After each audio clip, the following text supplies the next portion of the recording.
Hello, everybody. I'm FIDE Master Paul Whitehead, and we're live at the Mechanics Institute Chess Club, the oldest chess club in the United States. And I'm here with Lauren Goodkind and Chess Club Director Abel Telementes.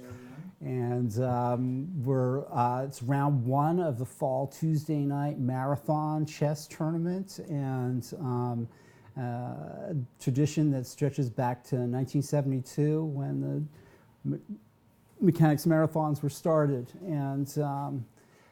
But we'll have plenty of time this evening to talk about that and the chess games that are going on. Boards, we're live broadcasting our chess games as well, a chance for you to look at some interesting chess games played here at the club. And we'll be commenting on those games and giving those players a hard time, hopefully, as we dissect their games. And a learning experience for everybody, yes. Mm-hmm. So, and, yeah, go on, Abel. Yeah, so we have a really special guest today. Lauren Goodkind, who's a lot of people in the chess community know. She's done a lot of work, especially dealing with women's chess and chess for girls. And she previously wrote her first book. Was that your first book? Was the 50 Poison? So my 50 Poison Piece book, it is the first book that is available on Amazon.com. So yes, definitely. My first book is actually available on my website, and that's www.laurengoodkindchess.com. And that book, it's an ebook, and you can download it for free. So. So I talk about tips and like how to win in chess. But the 50 Poison Piece book, this is the first book that I self-published on Amazon.com. Very cool. Yes. Congratulations on that. And I have my signed copy. Yes. You've taught a lot of chess here in the Bay Area. Mm-hmm. Just kind of tell us a little bit about kind of what you've done. Where areas have you taught chess? Because you've been doing it for quite a long time. Yes. So I've been teaching chess for about 7 years.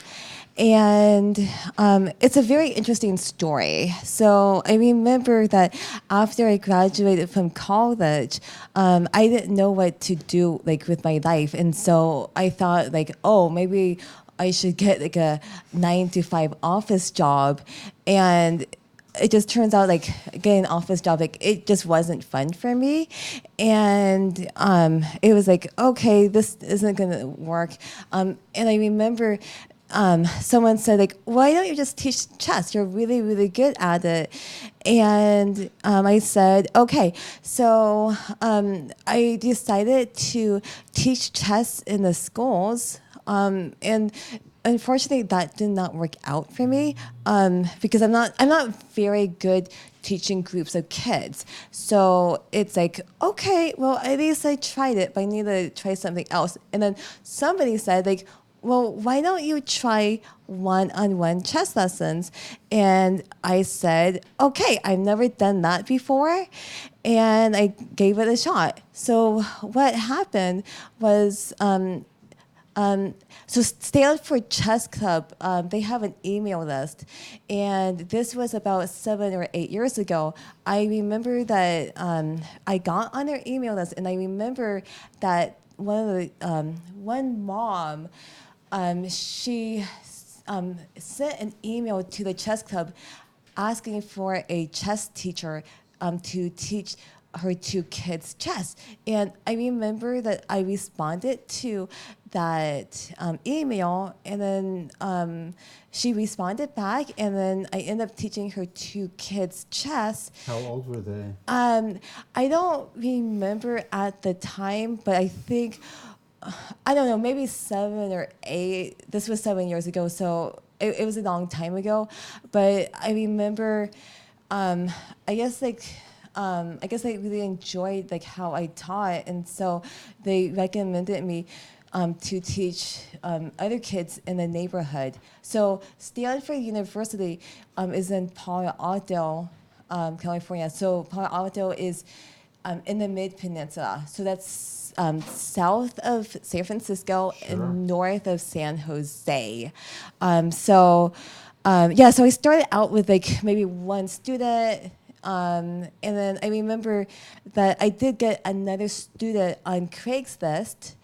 And I remember I taught this girl, I think her name was Anna. This was a long time ago, but I remember like I taught her. It was like word by mouth. So Kind of spread. yeah, it did spread. So I've been doing this for the last like 7 years, and I live in Menlo Park right now, and Pretty close. I do this 6 days a week. So I It's have difficult to teach chess to kids or to anybody 6 days a week. But kudos to you. Were You know, you that going can be tough to do. to like their like residence, or did you have a certain spot where you had them go to do the lessons? well, I have a car. I know how to drive, so I go from house to house. Do you ever teach in like a cafe or something like that, or in the park? I don't think I taught at a park, but I do. But actually, some students I do teach at the park or at the library too. Right. But I always like on certain days I'm in a certain area. So for example, on Saturdays I'm in Foster City, so I go from house to house. So like Right. my first lesson is at 9 a.m. and then after that I have another lesson at 10:30 a.m. Right. So I don't have to drive that far. Right, So gotcha. it's Yeah. very And that's kind of like one of the tricks of when you're coaching private is you try to arrange the lessons in a certain area where like on one day you can cram 3 or 4 Right. without having to travel too much, because the worst is when you have to go from one city and then like great distance to another one, and that can get tiring after a while. Sure. But if you schedule it right, you can like maximize your enjoyment of the teaching, and you get everyone close. Teaching chess is really fun. I have to be very patient, and I do have a lot of students. So my youngest student is 4.5 years old. So I That's have, young. it's very young. And I started teaching her a couple months ago. So I have to be very patient, and I just teach her the basics.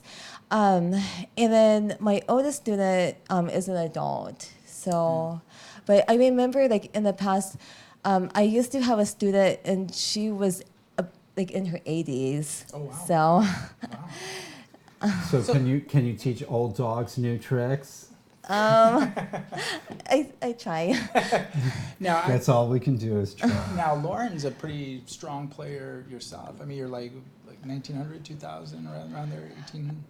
I'll tell you why. Because I remember when I first got to see you play was I think 2 years ago. It was the U.S. Amateur Team Championship. Because I know that's one tournament you pretty much play every year. Because your sister's pretty good, Barbara. Yes. And they form a team every year to play. And I know that a team we formed, Judith was on the team. It was me, Judith, and then there was Richard Willis, and there was another player. Okay. It was Matt LaForce. And anyway, so I was on board 2, and Richard Willis was on board 1, and Lauren was on board 1, and Barbara was on board 2. So I played Barbara. Yeah. But her game was the funnest to watch because Rich, I mean, he's been in 2000 before, and they were playing, and they were in this like tight battle, and the position got kind of complicated, and Lauren was short on time, and she was standing up. And she was standing up, and she looked like she was ready to do battle, and she was making the move, and she won the game. Congratulations. Yeah, and it was exciting to watch because I How could did see you you in do? full mode. I won. I won You that won. game. Yeah. Oh yeah, because my sister she didn't play too well. Yeah. And I- It just made a little blunder in how you the order of capturing something or something like that. I Right. think, Yeah. right? So, but no, but your game was exciting. It was, Oh, thank you. yeah, it was fun to watch you play. Thank you. So anyway, so it's fun that you still participate and you still play.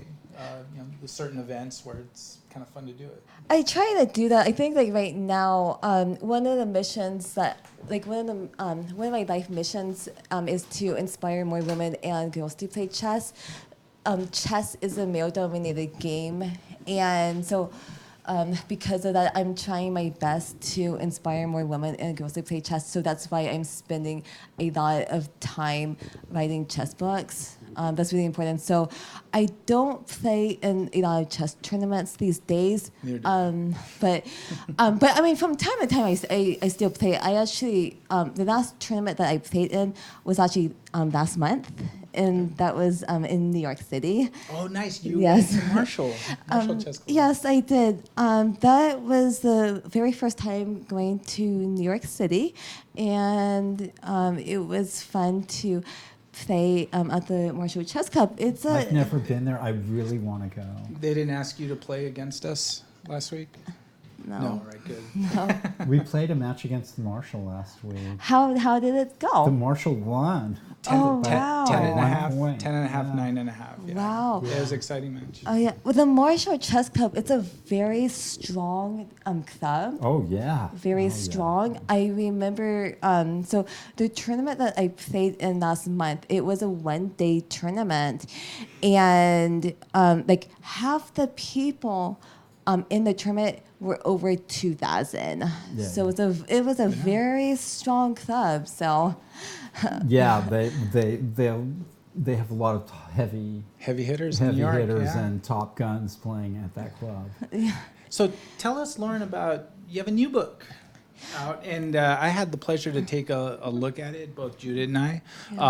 I just love the concept because, when I was coaching, one of the fundamental things, especially students that are new to the game, it's they learn the moves, they learn the fundamental concepts. yeah. But the hardest thing to get new students to think about is, okay, you made this move. Did you think about why you made this move? And so tell us about that book, because it sort of touches in on that, getting students that are new to think about the game in a different way. Okay, so my new book is called Queen for a Day, Queen for a Day, the Girl's Guide to Chess Mastery, and the book is for complete beginners. So you don't know, if you don't know anything about chess, this book is just for you. And I find that this book is very unique because readers get to play an entire chess game in the book against Sophia. So Sophia, she's a fictional chess player, and I made her up. And Sophia, she just learned how the pieces move a couple weeks ago. So she's a beginner. And so in the book, I give the reader 3 choices for each move. So like, for example, like in the first move, I say like, okay, you can move the pawn to e4, you can move the pawn to e3, or you can also move the pawn to a4 or h4. I forgot which move. Which side? Which side.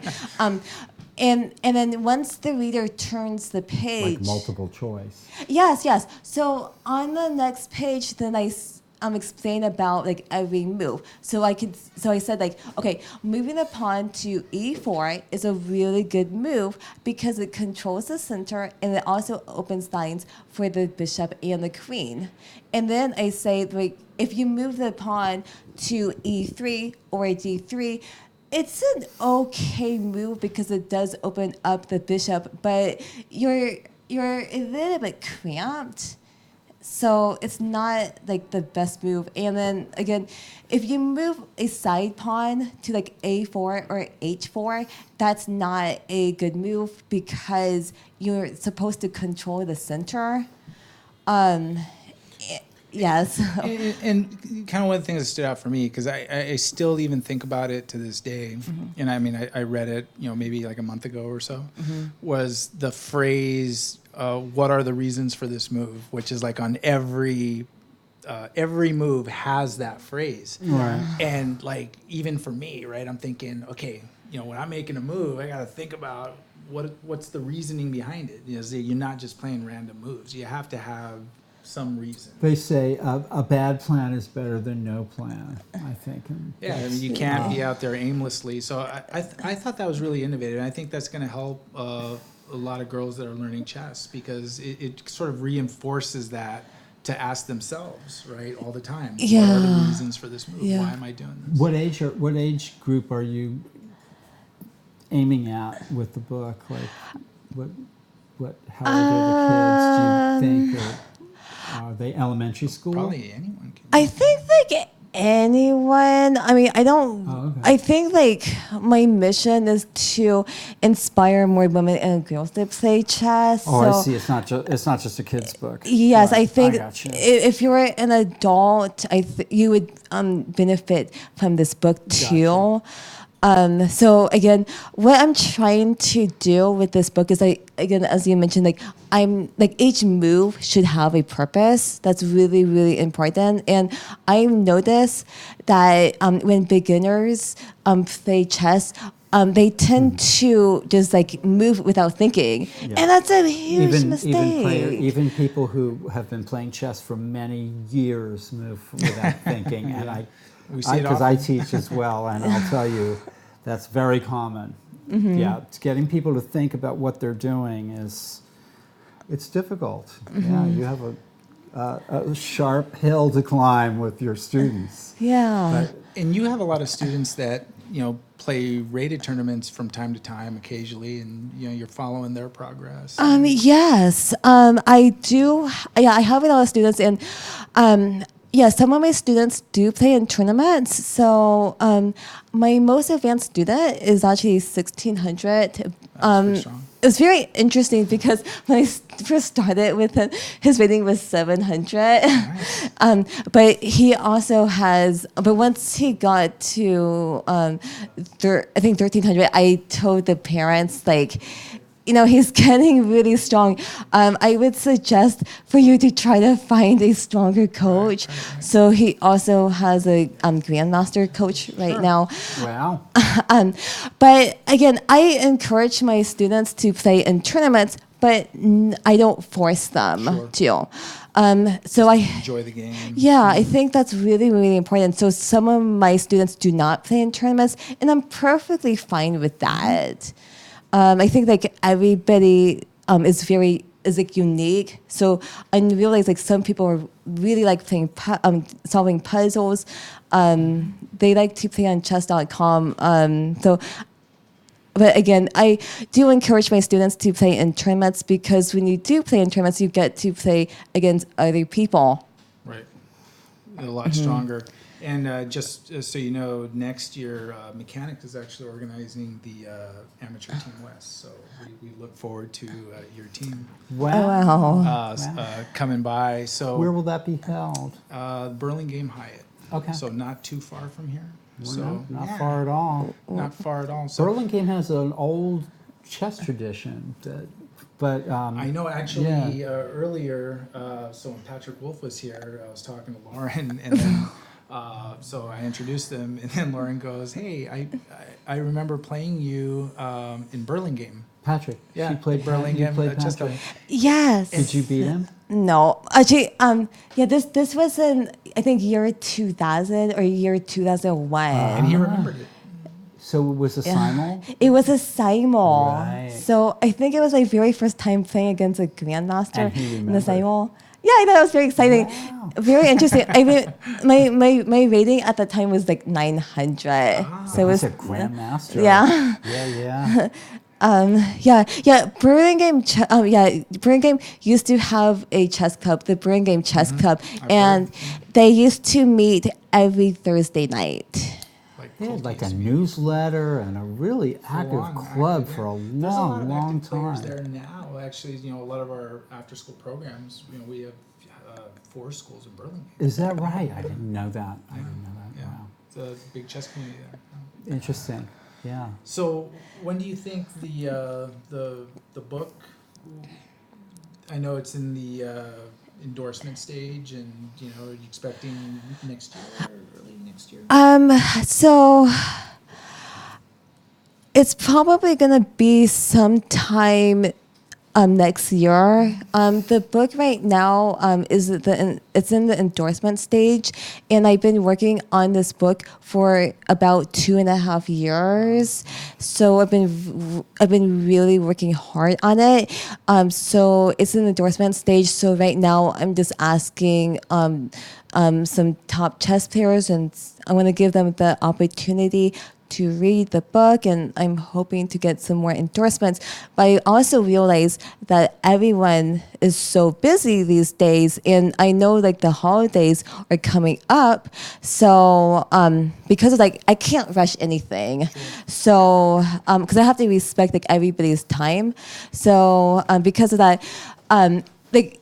And I also have to like get my graphic designer to like implement the endorsements in the book. So it's probably going to be available on Amazon.com sometime next year. Well, I enjoyed reading myself, and I'm looking forward to new players getting the book and enjoying it too, because it made a little impact on me, and it's something that we'd even recommend to our students and players in our programs. So yeah, really exciting stuff. So before we sign off, is it any plans for the holidays? What are you doing for the holidays? Oh, thank you so much for asking. Actually, next month, I'm going to be going to Dubai Wow. for about 1 week. Wow. So Like vacation, or you got? I am gonna be visiting one of my friends, and she doesn't play chess, but I'm looking forward to seeing her. You can get that new book. Yeah. Dubai, well, exciting for you. You're having a really nice year, going to New York, Marshall. Yeah. Dubai. Well, good for you. Yeah. And spreading chess everywhere you go. Yeah, thank you. I was talking to my friend in Dubai. She doesn't play chess, but I told her like I would be happy to give my 50 poison piece books to the library. I think that would be nice.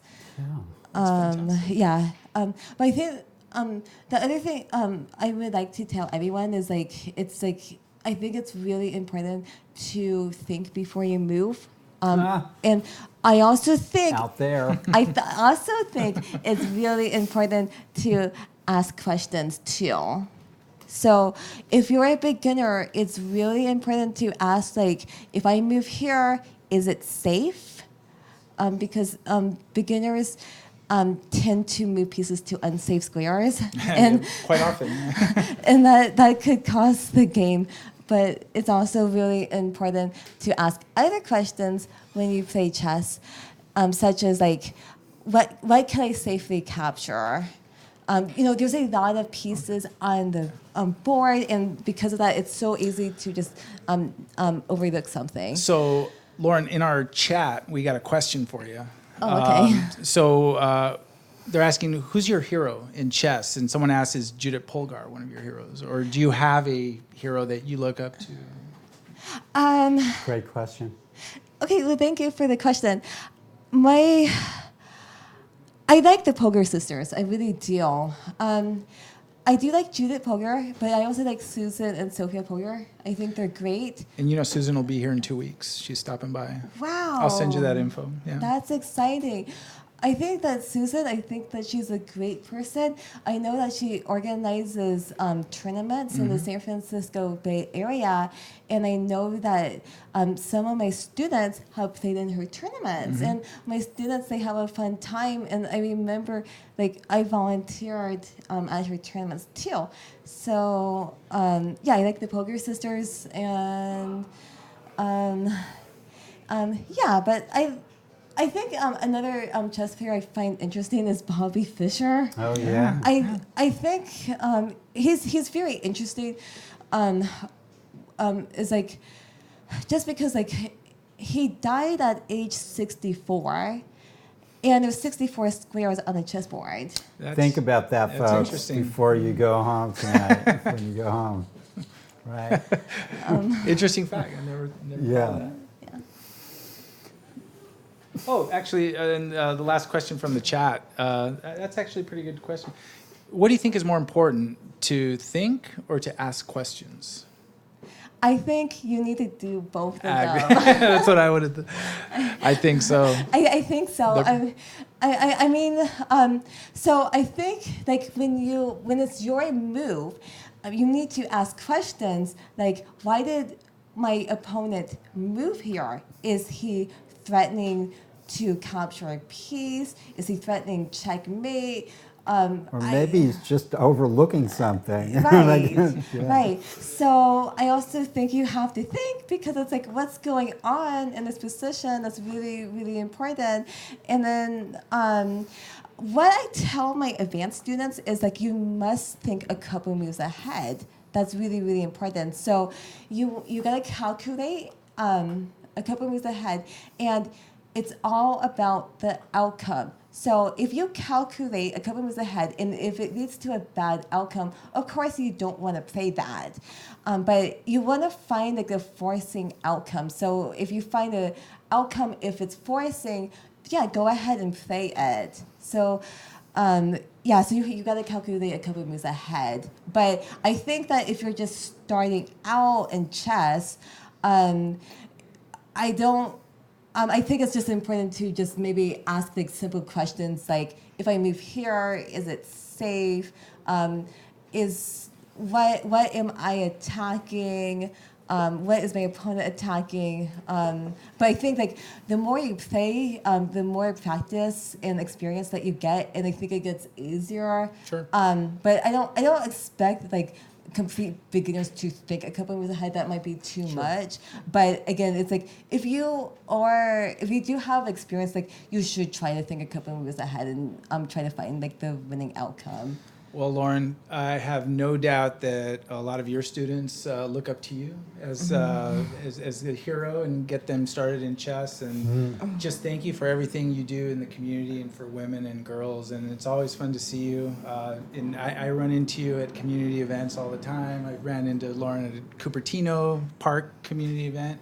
And so it's a lot of fun to see what you do. And just thank you for all you do. And thank you for stopping by the broadcast today. Well, thank you, Abel. Thank you so much for inviting me. And it was really nice to talk to you, Paul. Nice to meet you Thank again. you. Thank you, Lauren. Thank you so much, Abel. All right, Thank and then you. we're going to let Paul get to the games. And actually, do you want to stay for a little bit and analyze with Paul? Yeah, that would Perfect. be nice. All right. Yes. Excellent. All right. Okay. You want to scoot over? I'll sit in the middle. I'll try to sit in the middle a bit more. And relax. So this is everybody out here. I'm FIDE Master Paul Whitehead, sitting here with Lauren Goodkind, author of Queen for a Day and 50 Poison Pieces. And we are going to be looking at games from the Tuesday night marathon that have been underway for more than an hour now. And so we're going to start at the top, and the first game we'll look at is Kyron Griffith, who's a 24-50 player, and he's playing David Askin, who's an expert, and this is board one. And I'm going to go all the way back to the beginning and just kind of run through it really quickly for everybody here. We're Caro-Kann. And Lauren, what I also, my commentary is aimed at sort of a club level player and people who, I'm not showing a lot of analysis. Okay. But I'm not making it too easy either. So I'm trying to make people think and also keep it simple and emphasize things like rapid development and so on and so forth. And the opening, I'm not really an expert on the opening, but I can calculate a few variations. And so, and I have a good positional sense, I think. So I tend to try to just be practical minded. I'm a very practical minded chess player. Okay. So we got a Caro-Kann and an advanced variation. And all of this is probably many moves into theory, or it could be, but both.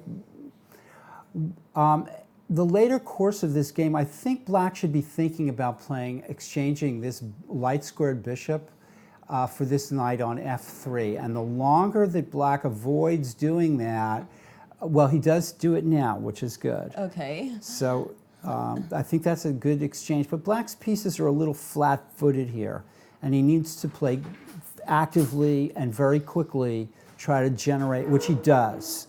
Yeah. And so I kind of, white here is kind of faced with, should I maybe just play f4 and then take on d4 with a piece, or should I try to take the time to bolster the center, play c3, makes that decision, and black quickly tries to activate his pieces Yeah. before white rolls him up with f4 and f5, for example. Yeah. White's got maybe a strong idea there. Here I actually thought it was possible for black to try f5, because if pawn takes f6, knight f6, Yeah. black is pretty active there Okay. in a sense, in compensating for the backward pawn. But you do have to be careful. Black plays more safely with this move. I see. And now I'm not sure how white should proceed.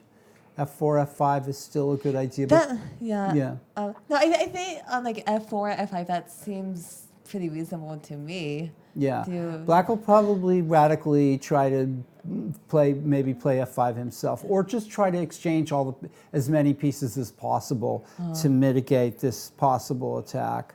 So white's better, but we'll see what happens. This is the brother of David Askin, another Askin who's also an expert, and he's playing National Master Eric Lee, who is the strongest 11-year-old chess player in the country. Wow, I Behind- did not know that. But His rating is that's amazing. 2303 Wow. right now, USCF.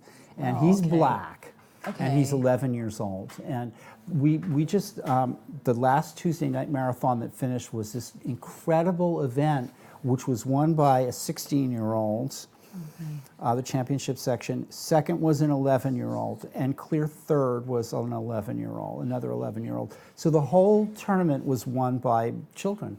Yeah, these kids are getting stronger and stronger. Tell me about it. And I remember that, I think in the latest Chess Life magazine, do you know who Christopher Yu is? Yeah. Yeah, so Christopher Yu, he's 12 years old, and he got his international master title. These kids nowadays, they're really good. So Eric is black here, and he's playing Michael Askin, who's the brother of David Askin on board one, Okay. and also an expert. And so there's this little cat and mouse here with black playing the bishop check against the Catalan, and then going back there saying that white's bishop is not very well placed on d2. But, who knows? Okay. So now black is playing a kind of a Slavic system, and this again might be book or might not be, but and white tries to gain space, but he's got to watch out that he doesn't just lose the pawn on c4. Has to try something like this. Yeah. But black decides to hold on to the pawn, and you can't. He's like, show me if this pawn sacrifice really is any good. White plays queen a4. Oh, wow. And black is forced into this kind of defensive crouch here for the pawn. Knight c6. That's a strong move because now it's attacking the queen and the bishop. Yeah, if rook takes, then bishop takes b8. Black is playing it. White's playing an active game, which is how you have to play against these masters. Wow. But look at this. Let's go back here for a second. Okay. Maybe knight takes c6. Maybe f3 could be played too here, a sort of a positional sacrifice, making the whole thing a positional sacrifice. Right. This is trying to gain back the pawn like this. We'll see what happens. It's double-edged. I could tell Eric is he's getting very aggressive right now. So, But also, White's played a very forcing game here. yeah. This is a very, very tricky position. I'm not gonna call it either way. Let's just keep moving on to board 3. Okay, sounds Here, good. this is Elliot Winslow, international master Elliot Winslow, versus Clarence Lehman, who's a 1900 player, but Okay. anything is possible. And we have a bird's defense to the Roy Lopez. Okay. There it is, knight d4. So this usually is good for an h5. So I mean, I'm not sure that I can really approve of that. We'll see how International Master Winslow responds to this. Okay. I like this move coming straight back onto the diagonal, and black is burning some bridges here. You know, this h5 move, it does prevent white from playing queen h5, which is sometimes a move against bishop c5. So it's eccentric, but, and this is a well-timed move, very Right. well-timed move. When black plays b4, suddenly the juicy c4 square opens up, and the white knight looks like it might be heading towards that square. White's just playing very calm moves here, and while black is still yet to show that this is all means anything, except for it's like a lot of pawn moves Yeah. past the fifth on the fifth rank, but f5 is another a good move, kind of cutting off the retreat of the bishop, and gaining some space for this dark squared bishop going to come out, trying to come out this way. So I was thinking that maybe the white knight can go to c4. Right, but he's waiting, White's Right. waiting for the right moment. Rook f4 is an interesting move, attacking the bishop. Right. Knight comes out to defend Okay. it, and the Okay. knight decided to go this way. Okay, that's fine. Maybe c4 wouldn't be going anywhere from there. Okay. So he's trying to make a roll for it on the king's side. Okay. That's what it looks like. And white takes back with the pawn, Wow. which is an interesting move. Okay. Which is funny looking move too, because look at it, it tombs his own rook, but the pawn at h4 is hanging. Okay, so maybe that's why he took it with the pawn. Yeah. So how is black going to defend this pawn? And black doesn't defend the pawn; he castles. And Elliot just takes it. A lot of moves have been played here. Yeah. Now f6. That just seems to kind of deprive black of but I think black is already maybe not got much to show for for his play here. I would go back at one move and maybe instead of castling, maybe try h3 or something. I don't like H3. giving up the pawn like that so easily.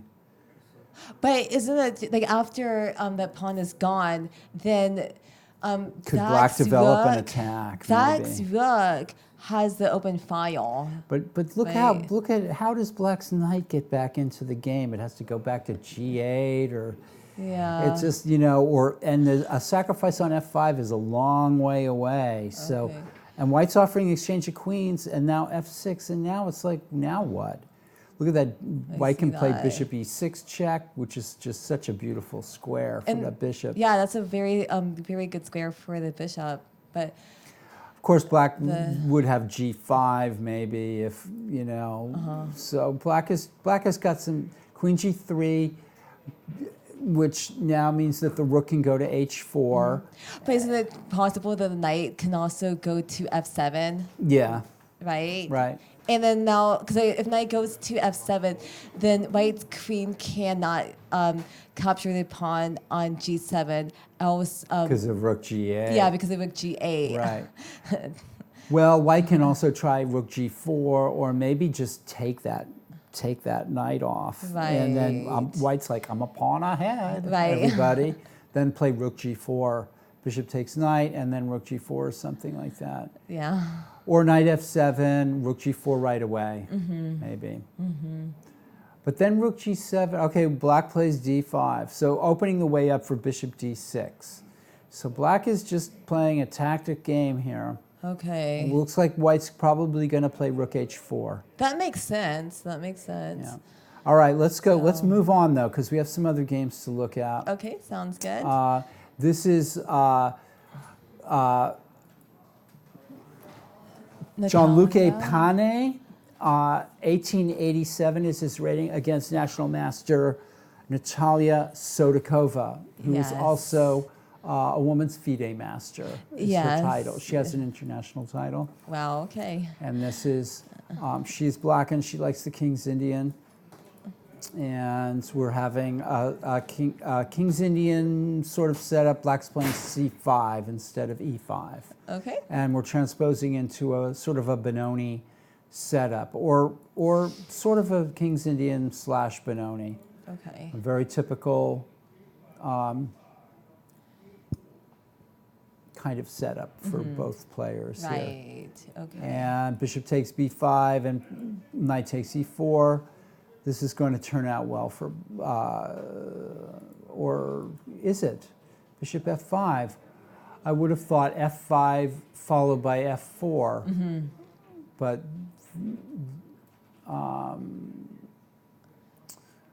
can white just retreat this bishop on a4 and remain a piece ahead? That's what it looks like. Yeah. But then there's still the possibility of taking on e4 and playing f5 and f4. So this is a very tricky position. I see that. Yeah. If white castles, bishop e4 regains the piece right away. Yeah, I see that. If the bishop is defended somehow by, say, a4, no, bishop e4 is a straight ahead threat. So the bishop must retreat to d3. Yeah, I see that. It looks like the only move to try to remain a piece ahead.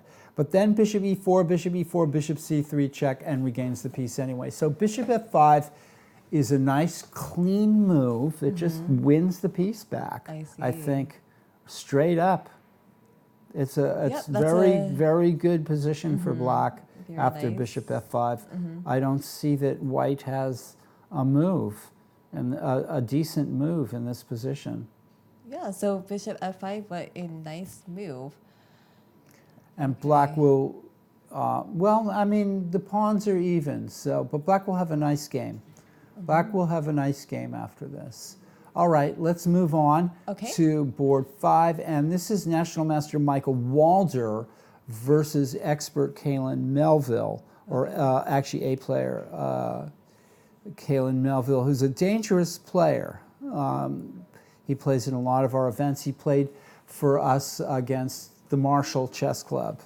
He was one of the, and as Natalia was as well, played for the Marshall Chess Club. So Walder, this is already, Walder is white, and we're getting this b6, and Kaylin Melville goes his own way in the opening. You're going to see an unusual opening, I think, for black here with e5 and bishop b7. He keeps trying to make this work in his games, and for the most part, this is not a sort of this is definitely an unorthodox way of playing. Black's combining b6, which is Owen's defense, which is sort of Owen's defense, with this move e5 is, is a very eccentric way for black to play. And it may have a name, but I don't know what the name of it is. I don't know. Yeah. Anyway, but this is, black is trying to make it work, and Kaylin keeps trying new ideas, and you have to hand it to him for that. Okay. Yeah, I think it's good to try new things. Try your own ideas. That's really important. I think Yeah. it's like, because it's like, if you try something new, then it might not work, but at least you tried it. But if you try something new, and if it does work, that's great. You have to play right? with your brain. Yeah. You do. You really do. Yeah. So, and trying your own ideas is a good idea. And this is before white can play knight d5. Of course, black is going to take there and cripple. But this move says to white, what are you going to do? If you take with the pawn, straightening your pawns out, I'll play bishop e4 and I'll be a pawn ahead. So white now has to take with the bishop, and then queen f4. And of course, these positions are, white's going to defend the e-pawn. And then there's the issue of white having the two bishops. White has the two bishops, but white hasn't really proven much in this game, I'd say. And black seems to be close to okay. And this c5 is a radical looking move. You're daring white to take on g7, then rook g8, and looks like the bishop might be lost. So white throws in g3, Yeah. which looks like a good move. Right. Queen h6, because it evicts the queen. The queen goes back, and then white takes up residence on this Yeah. diagonal. Black may regret playing c5. Let's go back here. Okay. Just for a second after bishop f3. Black could just castle if he wants to. I mean, it's not always good to play forcing moves. I'm not saying that this is not playable for black, but it's definitely double-edged. I think right now in this position, bishop to d6, that seems tempting. It certainly does. So black can't castle kingside. Right, but black will probably go ahead and play knight a5, right, with some kind of complication result. And then maybe white can play e5 there. Right. And if knight takes c4, bishop takes b7. So there's that looks like it's working for white very well. Maybe black will castle on the queen side. Who knows after that? I think that Chess is just a bunch of ideas. It is. And I think when I'm trying to explain things to students and stuff, I can't explain it all. I'm just going to show you a few things. That's it. I'm just going to show you the way I think and what I'm thinking, and that's about as far as I can sort of go. Yeah. And use my expertise, Of as the course. teacher and as a chess player. So that's, I throw out a few variations, and then it's time to move on. Shall we go to the next game? I wanna say something about this position. Okay. So I think if I was white, I would try my best to not get into the end game, because I noticed that white has double isolated pawns, c3 and c4. That's Right. weak. And then there's also a pawn on a2 that's isolated too. So again, if I was white, I would not try to get into an end game. Yeah, white has real possibilities of trying for an attack with bishop d6, and I'm sure that that's what's going to be played. Yes. All right, let's roll on to the board 6, and this game is already over. This is Ethan Boldy, who is a strong kid. He's a kid, and he's a strong youngster, and he's playing Felix German, who also played in the match with Marshall, in our match with Marshall. So we have a lot of our regular club players are turning out to play in our Tuesday night marathon, including Kyron Griffith and Elliot Winslow. We're both, and David Askin. So we have almost the whole Marshall team here. The team that we fielded against the Marshall are playing in this tournament. How exciting. This game, Ethan Boldy is, he's a talent. He had a really good tournament in the last Tuesday night tournament. He's been playing here for years. He comes with his brother, his younger brother. And, but Ethan seems to have made a big jump, I think, in the last Tuesday night marathon. And Ethan, what's his rating? His rating is 2055, according to this. So he's an expert. Nice. And what's Felix's rating? His rating is 1859, according to this. So he's an A player. Okay. So, Nice. and here we, I'm sorry, another Catalan and another Slav system setup, or whatever you call this, Queen's Gambit decline stuff. I must say, I find this a bit boring, and I don't know much about this opening. I never opened with d4 when I was white, and I never replied. And if I did reply with d5 with black, I would play the Tarrasch defense. I wouldn't play this, I would play against the Queen's Gambit. Yeah. So, but I find that there's a lot of games played with this opening, both at the top level and at the club level as well. I see. So, but I don't know much about my opening, so if you That's want to okay. jump. I think like I think we saw the last game. We just saw a game where white played e4 in a very similar position. I think in in this case, white plays 95, and this happens, and white is just going straight for it, and that black is Oh, he's being aggressive because the bishop in the targeting knight, F2, or F2 right away. Right. And this looks like not a good way to defend that pawn, which blocks your own bishop at d2. And maybe white should have, like you said, if you're thinking ahead, white maybe should have thought before playing bishop c5 if he really wanted to answer bishop c5 with rook d2, Right. which looks kind of, and d4, if black can maintain that pawn, white is in serious trouble here. Yeah. And there goes one pawn. Yeah. And there's the threat of d3. And white is desperate with that move. Even if black just takes on b4, he's going to have a much better game.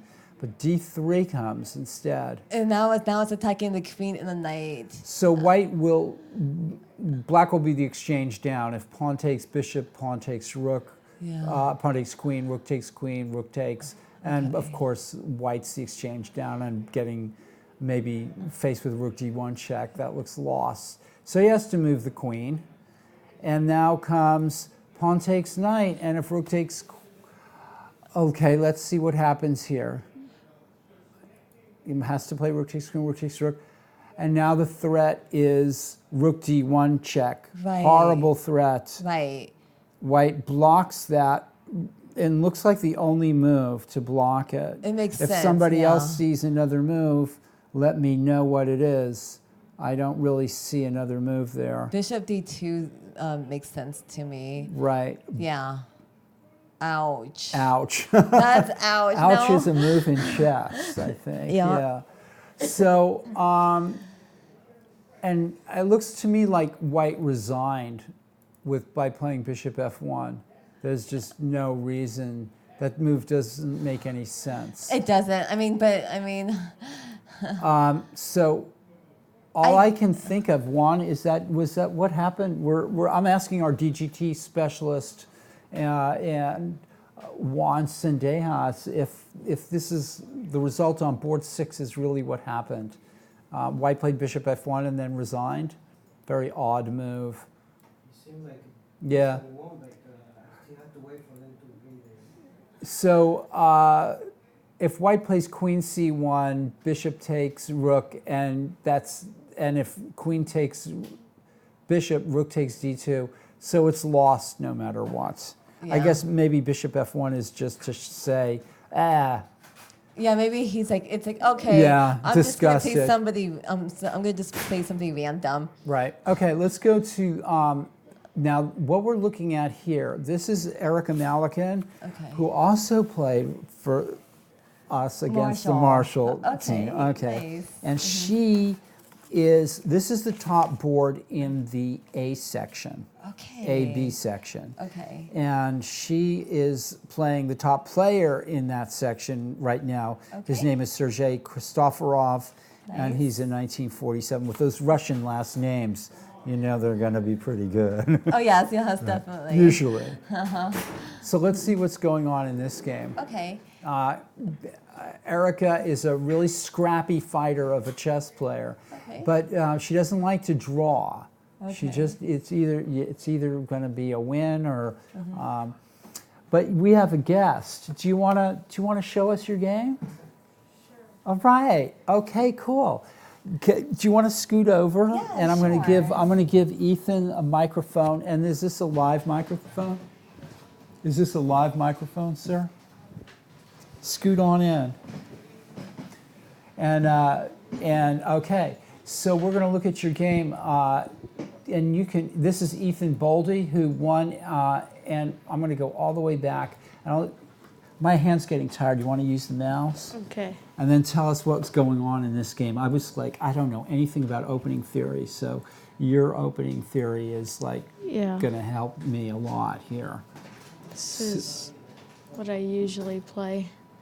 And This is what you usually play for black, Yeah. which is like a Slav setup against the Catalan. Is that what this is? yeah. Okay, all right. And Did you win this game, Ethan? yeah. Congratulations. Thanks. Okay, okay, so does white usually play knight e5 there? I don't think that was good. You don't think it's good? Yeah, because Well, you certainly seem to just crush him after that.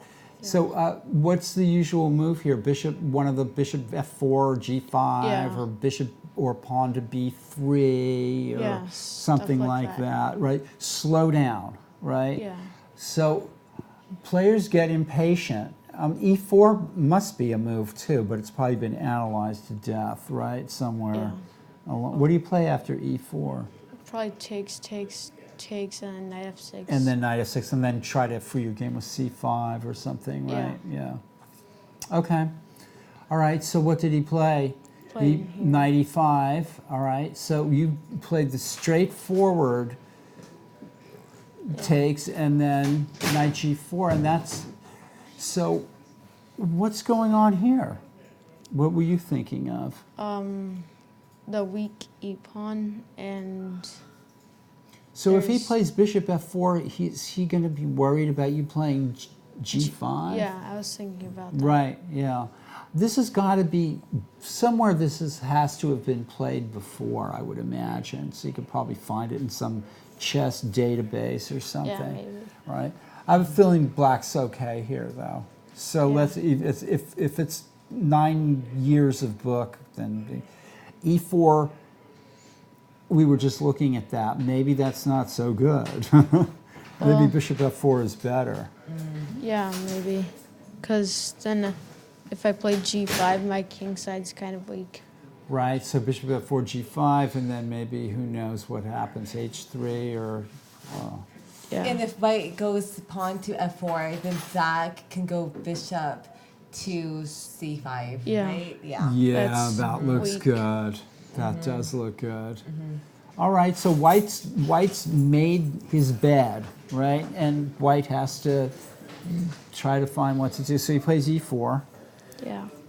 and now you pounce on f2. So Yeah. maybe white should just give up f2. But does it work? I mean, if he plays e takes d5, knight f2? Yeah. I don't know, maybe it there's- doesn't work, huh? Yeah, I don't think it works. I don't think it works either. Doesn't look like it should. Yeah. So if white has to play rook d2, he should have asked himself, did I want to play rook d2 after I played e4? I think white's not really using his noggin in this game too much. Yeah, but You know what I mean? yeah, there wasn't really much he could do after. You just Like- caught him flat-footed, or maybe he was sleeping. Maybe was he sleeping during the game? No? Because it looked to me like he might have been sleeping. I'm not sure. All right, so rook d2, and then you just d4. And now if he can't somehow deal with this, it's going to be really, really bad. Yeah. Yeah. And you've just won a clean pawn. He has to play b4, or else nothing makes sense. Yeah. But this is devastating. Yeah, This is just devastating. the knight on e5 is really strong. It took a pawn. Yeah. And this It's just very forks strong. 2 pieces. You can't Yeah. get out of it. And also, like here, after takes, you could have played bishop b2, and then it's not that good for me. Is that right? Can he really escape with bishop b2? Yeah, I think so. Are you sure about that? Wow. Okay. Seems good to me. Yeah, because of the So g7. did you make a mistake? Well, I think I'm still winning. Okay, what does he After. what do you play? Bishop f2 check? He just Well, we can't analyze variations. So try to tell us what you saw in your head. well, I didn't really see bishop b2. Let's see what could happen after bishop b2. Your queen is Yeah, attacked, so I think I have to move that. and now you're going to have a great game if you play. You've already taken a knight, right? So Yeah. you could try queen takes rook, queen takes. We're talking bishop b2. Everybody out there, queen takes rook, queen takes queen, knight takes c4. Then I guess It's I kind of think you need to risky. look at that. I have a feeling black might be doing okay there, no matter how it turns out, right? Maybe. Because you've already taken 2 pawns and a rook and a knight for the queen, right? Yeah. It's true that you're going to have 2 pieces hanging, but you've still got that pawn at e2 as well. Yeah, Somehow, I think that that's going to work out for you. yeah, possibly. Yeah. What do you think? I mean, I don't know. Just I looks have to it looks analyze it. good. But anyway, let's not let that. He took your queen, right? Yeah, And you took back, and then he Yeah. he has to. Yeah, Yeah. that's force. But Yeah. then this is just crushing. yeah, this is game. And then he just played bishop f1 because he No, just. I don't think he did. He didn't play It's a bishop mistake. f1. Yeah. Oh. Congratulations. Thank you. Congratulations. Yeah. Very You exciting. really Thank what? you. So why has your game gotten so much better? Like you had a really good TNM last TNM. So what do you attribute your sudden like you're just getting good? You're Well, just getting good. last year I was like around this rating, and then I went down a lot. Yeah, but I noticed that. But now you're starting to Yeah. get stronger again. You know how to play chess. So what happens? You just get So you little- changing your study habits, or Yeah. different coach, or Do you have a chess coach? Yeah, but I don't really see him that often. No. You can do a lot by studying on your own. I mean, that's for sure. Yeah. Do you play chess Yeah, online? chess.com. You not? Oh, chess.com. Do you ever play on Lichess? L-I-Chess? No. That's another place to play chess. When you Yeah. play on chess.com, do you play fast games or slow games? Both. Kind of. Both. Fast games are good. There's no, Yeah. there's nothing wrong with playing. I think bullet chess probably isn't teaching you Yeah, I too don't play much. that. Yeah. It's like- But if you play, like a blitz chess with an increment, or even like 3 minute or something like that. Yeah, I usually play 3 minute around Right. there. That's good. I recommend my students to play on chess.com, but I encourage them to play with a slow time control. Uh-huh. So I recommend like 30 minutes, Yeah. because that gives them time to think. Right. The problem becomes that people will leave the games too, right? Won't they? Sometimes people will quit playing you right in the middle of the game when you're waiting and the time runs out. No, that That rarely no, happens. that doesn't happen on chess.com. Okay, that's good.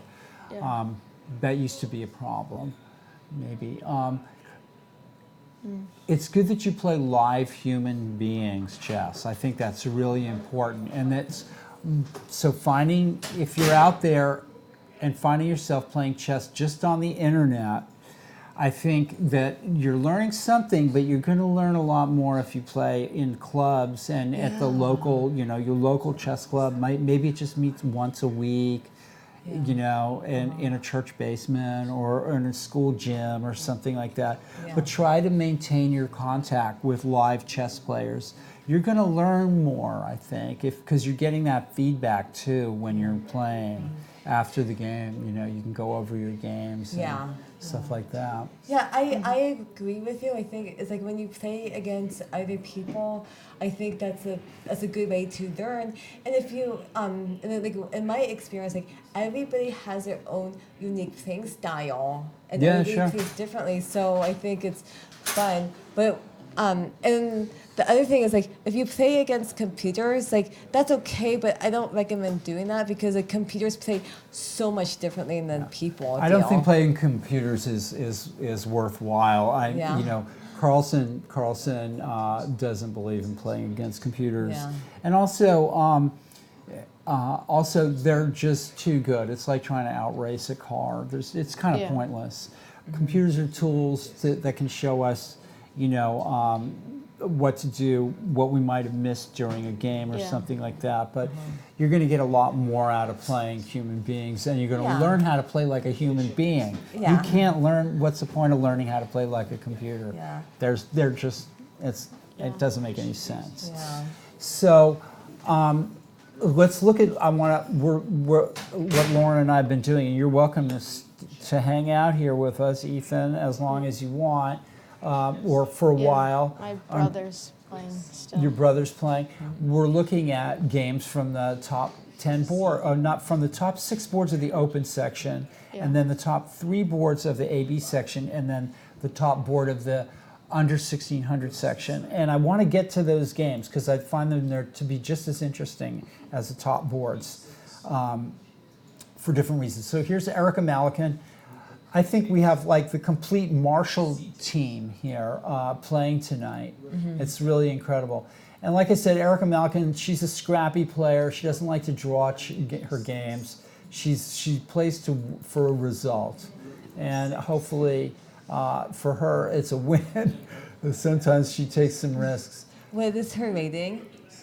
Her rating is 1688. Okay. Yes. Nice. Yeah. Well, it's good to see a woman playing. Yeah, oh Yes. yeah. We really love seeing women playing at the club, and they're coming in more and more and more and playing. Good and to we hear have, that. you know, Yeah.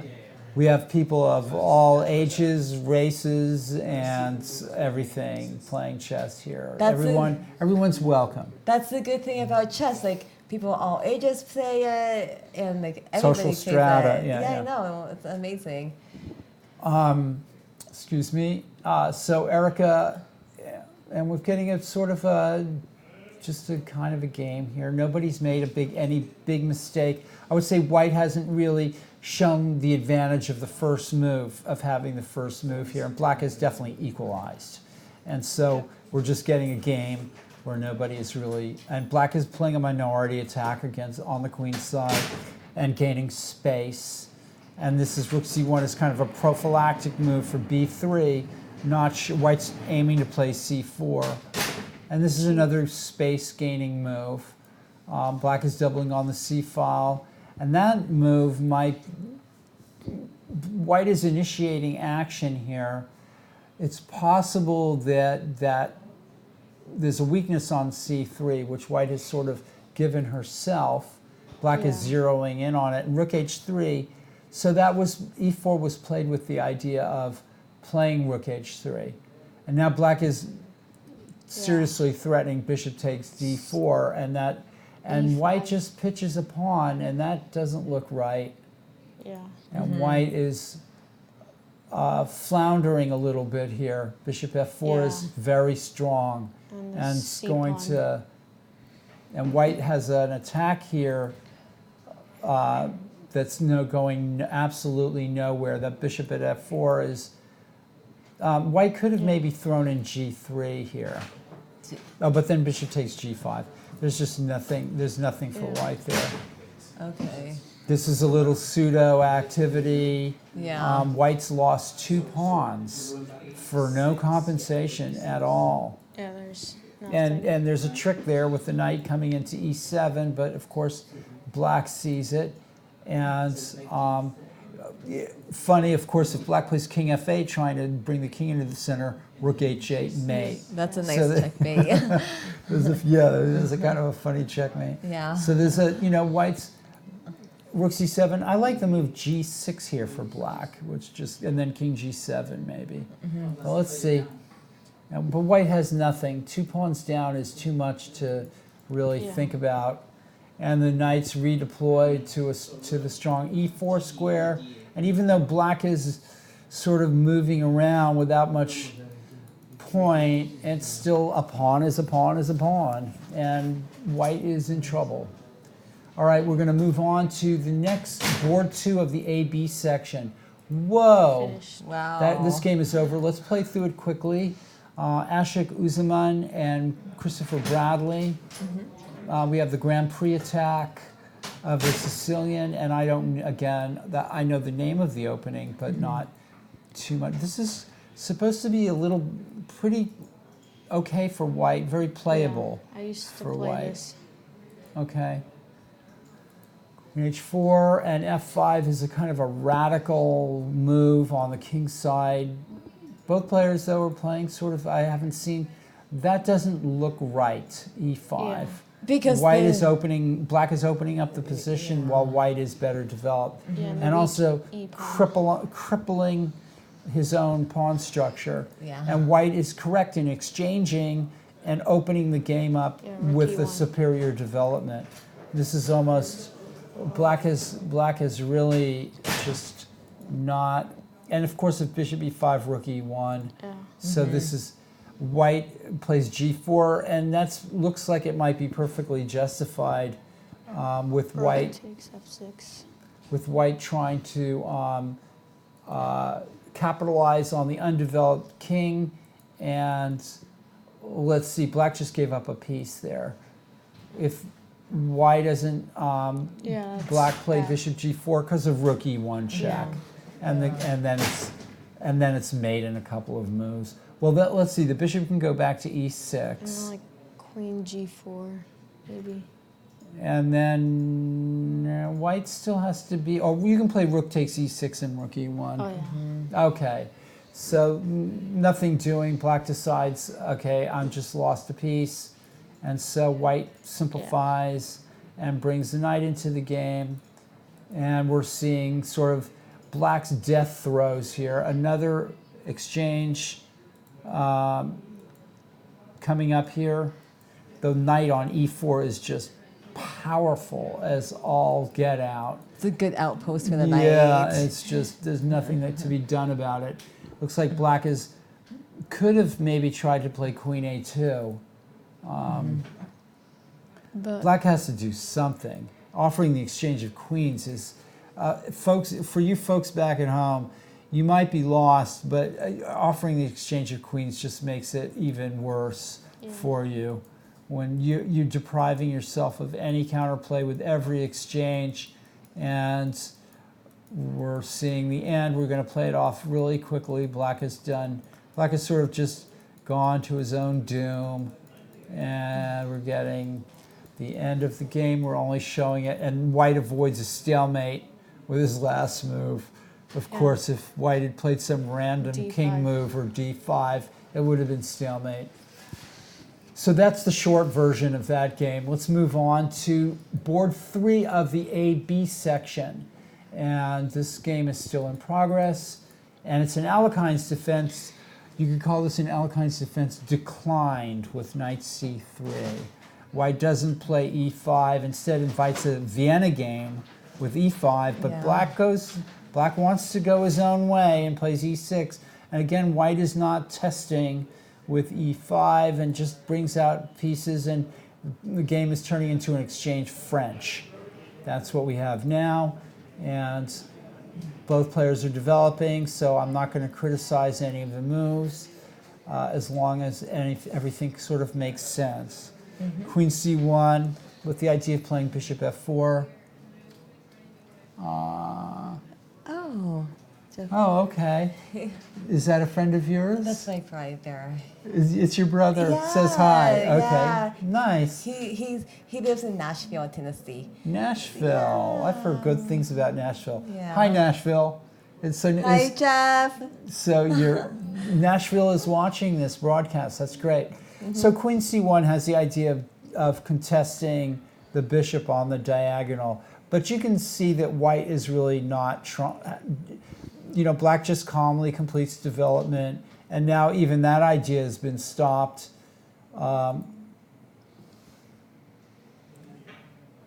Okay, so white's queen not looking so great on that square. And again, a little tricky here. Maybe white could have thought of bishop e7, but then it gets pinned. Bishop check and rook e8. That might have been uncomfortable. So white just plays bishop e3. I would have taken that bishop on d6 maybe for a few moves, but pieces are getting exchanged and I'm not really sure why. And this is, that move, again, I'm looking at a move maybe like queen e7, but that's not going to work here. Do you think the queen Rook e8. or do you think the queen e3? Do you Yeah. think that would Queen be e3 good? looks like a more solid move. This move going back with the knight looks too fancy. It just doesn't.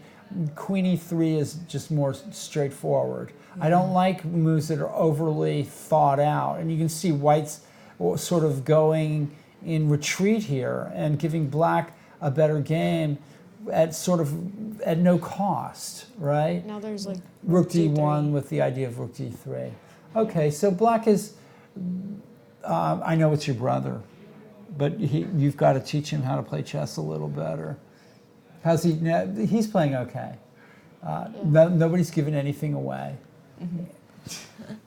And that's a very important part about chess. But he's gotten a lot better too, right? I mean, he's almost a 1700 player now. How old is your brother? He's 11, He's Oh, 11. wow. And how old are you? 13. 13? Oh, nice. Yeah.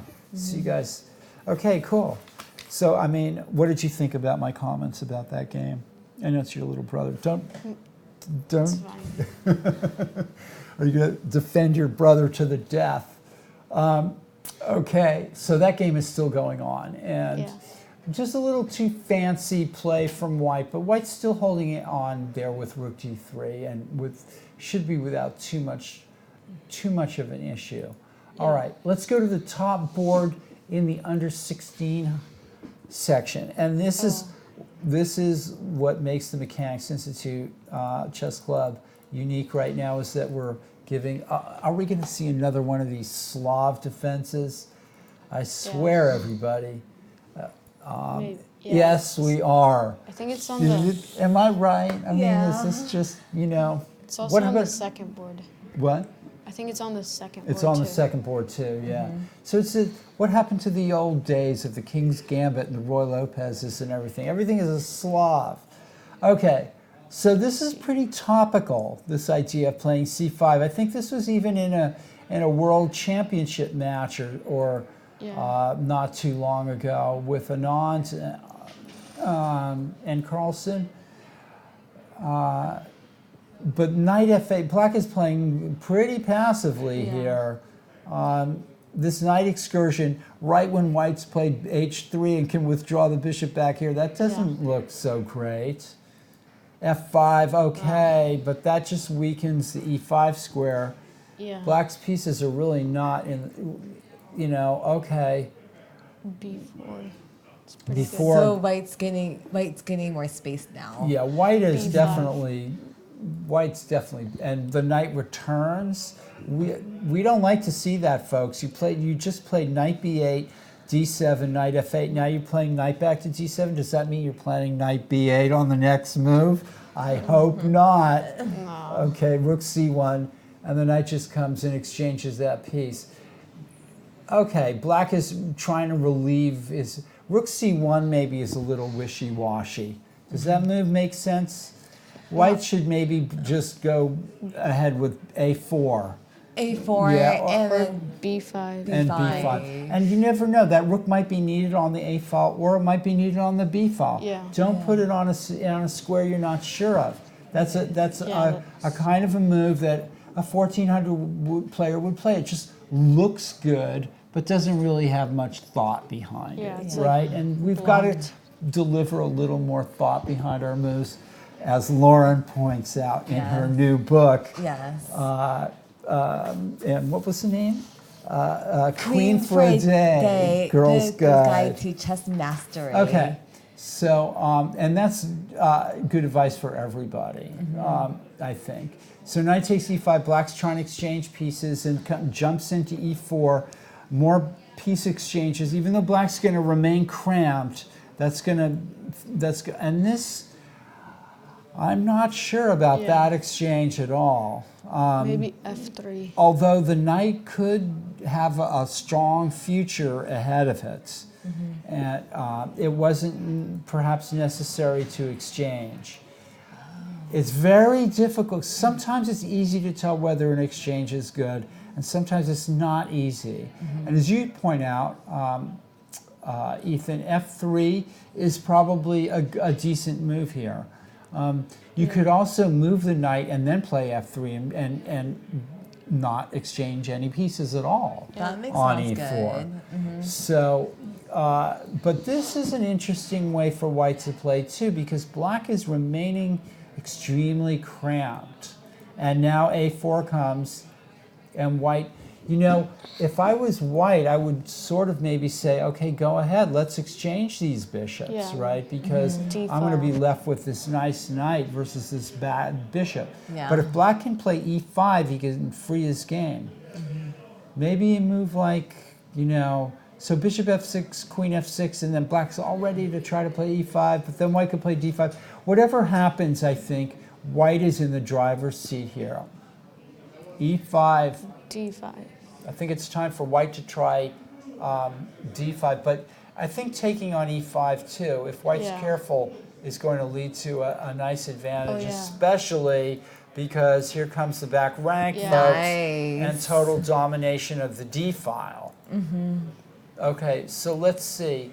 Should black think about playing a5 here and try to B5. a5 might be if b5 rook takes c5. Oh yeah. Is this a chance? Sometimes you're only given one chance in a game to Yeah. free yourself. you Right. A5 know? looks good. And maybe a5 is a chance for black to mix it up, but black goes into defensive mode. And, Right. and Yeah. now white Smart. goes ahead with b5. This rook is entombed here Yeah. at AA and should be worrying black.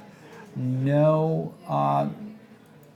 and b6 comes, and this is just looking. Yikes. This is looking rook d6. Now let's see. Black can't move the rook at a8. I mean, it can move to b8, but then so what? Yeah, it does nothing. This is just getting black is getting suffocated here, Yeah, if the bishop moves. and black has had enough and just gives up the bishop, and knight b5. Out. That doesn't look necessary. I mean, you can't play pawn takes knight because of rook takes rook, but is it Yeah. necessary for white to play? What about knight d5? Oh, then Rook rook B1. b1 check. So you could play king h2 and Yeah. be trappy about it. But then rook But let's see what B3. happens after knight b5. That the knight is going to d4. That's a good square for it. Yeah. Rook goes back to a6, knight d4. Black defends g6. Can't really blame him. Is the a4 pawn lost? It seems don't- like I don't think it matters that much. it seems lost to. Oh. Maybe Oh, not. maybe black should have taken it. Was king f6 necessary? It doesn't seem like it because. Black should take that pawn, folks, back home. If rook f8 check, king g7, rook g8, king h6. Or what if rook G8 instead? And then Oh, rook g8, king F6. then king f6. I like that. If rook a4, rook g8 threatens other rook to f8 mate, but Yeah. black can step up with king f6. The only question is rook a4, rook f8, king g7, rook g8. Then the black king can still maybe step up to f6 or try to escape on h6. Interesting. I think black has missed a chance here. I'm Yeah. not positive. But white now is able to save the a pawn, and then the knight can surely, and every exchange is probably helping white here. Yeah. So king f1, white should be thinking about bringing the king up, right? That's Or the first step probably to try to win this game, or maybe play rook d8 and dominate the black pieces as well. Rook d8 looks like a strong move. Because it cuts the king off from Cuts the king D off from the file. center. or Right. rook C8 maybe. Rook c8, king d5. And rook C7. Rook c7, yeah. You have to be careful though in your calculations that you're not letting the black king suddenly run into your position and Yeah, but take the a pawn. And King F1. King f1 is safe looking, or rook d8 maybe here. All right, let's go. We've run through all 10 boards. Let's go back to the top, everybody, where some moves have been played. And I'm going to have a sip of coffee and give myself a little break here. Okay, back on board one, Kyron Griffith versus Dave. We left off here, and it's nice how DGT lets us do that. We don't have to, the technology seems to, we don't have to go back all the way to the beginning. Yeah. So white plays f4, f5, which I think is maybe actually a decent move for black in this position. Well, certainly f5 is too powerful to bear. And so now the attention is shifting over the queen side, with white still being able to play g4 at some point. And that's going to be upsetting for black, I think. But white takes time out to play rook c3.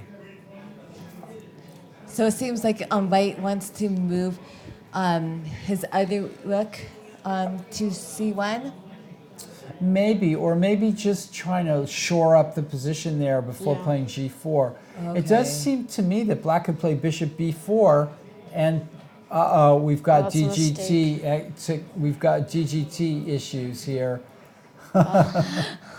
It's just, I think this is a I think position white still. played by somehow DGT has messed us up, but then gotten us back onto the right track. I'm not sure exactly how that occurred, but it seems to be sometimes a glitch here. Okay. White has exchanged and gotten in g4, and the attention switched back there to the king side. Now he can't play rook c2 because of bishop c3. Okay, so white is sealing up the queen side, but black, and if white tries f5, black may be ready to try a sacrifice on e5. So it's a tense situation, but white looks optically better to me. Pawn. He has the possibility of playing f5 and initiating an attack on the king side. There's even the possibility of playing g5 here and then f5, or g5 and bishop g4, or something like that, and the queen being able to switch over to the king side. So, as well as king g2 and rook h1, and we're playing with ideas here. Yeah. Okay, we're sealing up the c file, which is going to start looking silly for black. And this structure is favoring white here, and white has chances there. All right, on board 2, we left it off at g5, very tense position.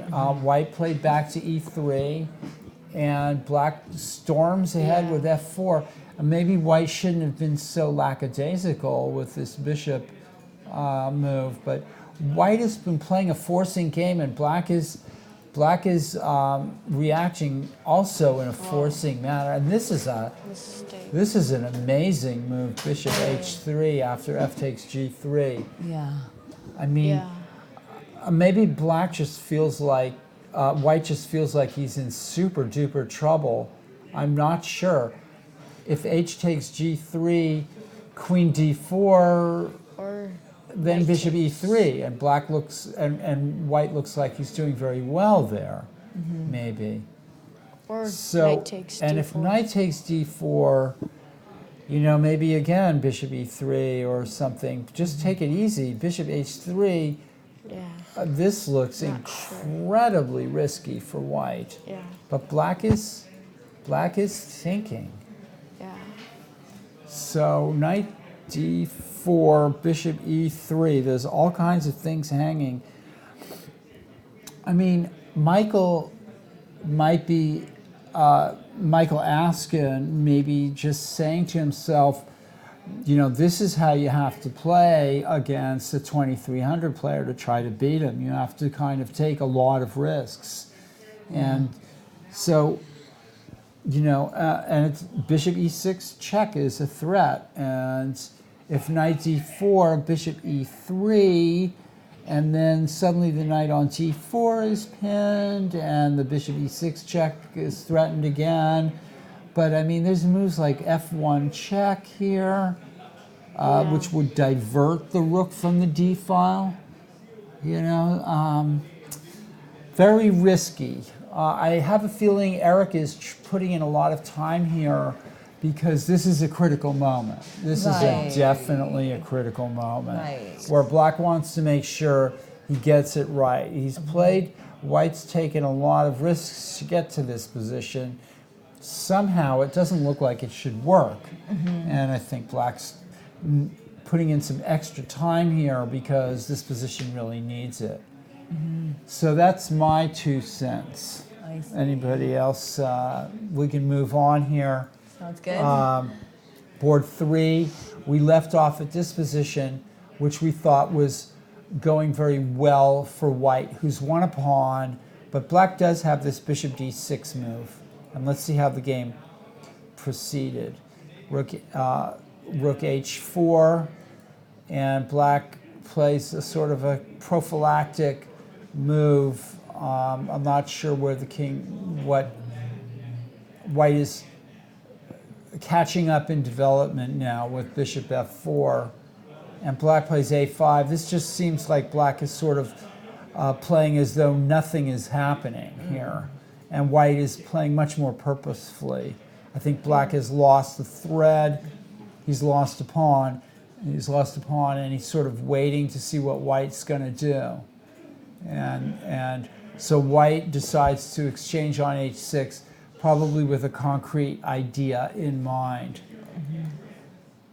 And that's maybe just to resolve the issue here. Okay. And also, White now has the idea of playing e takes d5 and rook e6, Yeah. you know, and without worrying about Black taking on f5. Yeah. So I think White's just trying to force through matters here with bishop takes h6. Looks like a good move. Okay, we're going back to this game, which we thought was going really well for Black. Yeah. White plays bishop d3, and of course that does nothing to stop Black actually winning a pawn, and maybe even the piece back as well. But White is able to create some threats here on the diagonal, and now is trying to open up the game on the king side. And folks back home, that does threaten queen takes f2 mate, so White avoids that. And now Black wants to exchange into a better endgame, Yeah. nominally better endgame. We'll see what happens here. I think there's no way for White to really avoid that, serious way to avoid that at this point. Yeah. So now we get maybe kind of an interesting endgame, Rook h3. where Black did not take with the rook on f4, because that would open up after pawn takes pawn, rook h5 or something like that. White's getting all active that way. So Black takes with the pawn to contain, and rook h3 is an interesting way for the rook to come into the game. So now my feeling is Black is better here with a better pawn, more compact pawn structure. But this bishop could, you know, sink into e6, and possibly the a pawn could become a threat. Black does have a passed c pawn.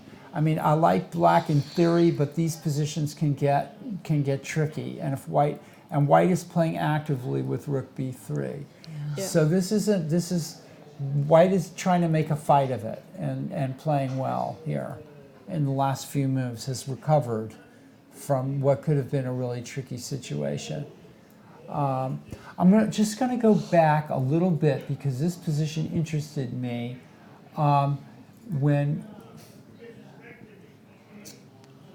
When White played bishop d3, okay, so Black, that really was the right move.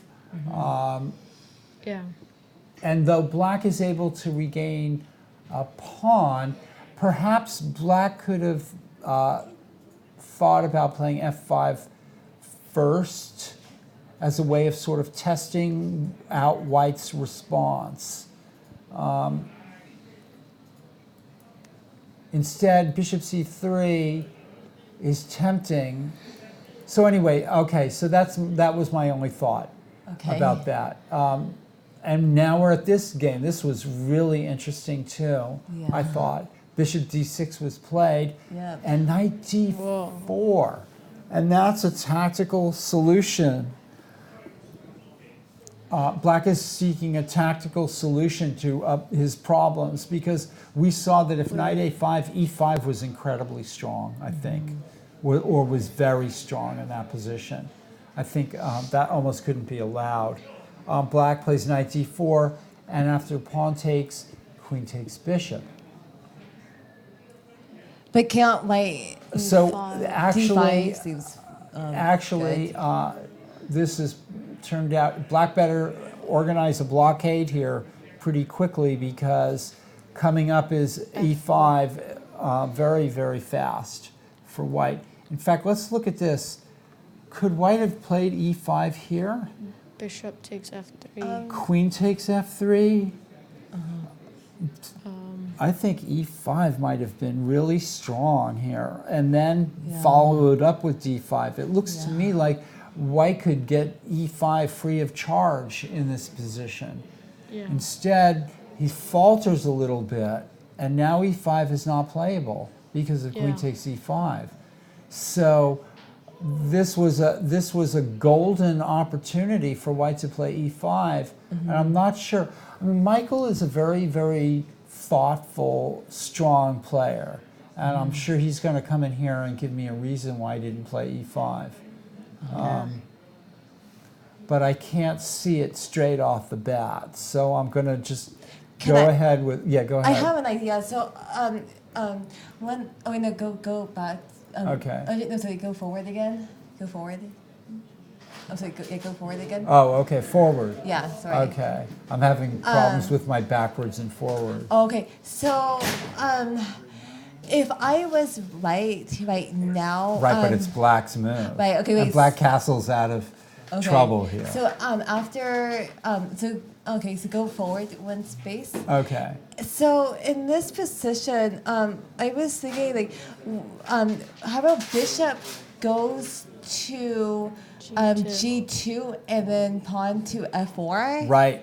I agree. Yeah, That this is. seems It seems to reasonable. me White should be playing for F4 and E5 fast. Yeah. But Black is going to be able to put a break on that. I think. F6. Why? Yeah, with F6 and D6 possibly. Okay. But White is taking a very slow approach here, and I don't think, I'm not sure that this was the right way for White to play. And White could have maybe played a little more forcefully. All right. Well, we saw this beautiful game here that was just actually crushing for Ethan Boldy, who's sitting right here next to me. Erica Malikan has lost this game. We left it off here, and we're going to see what happened.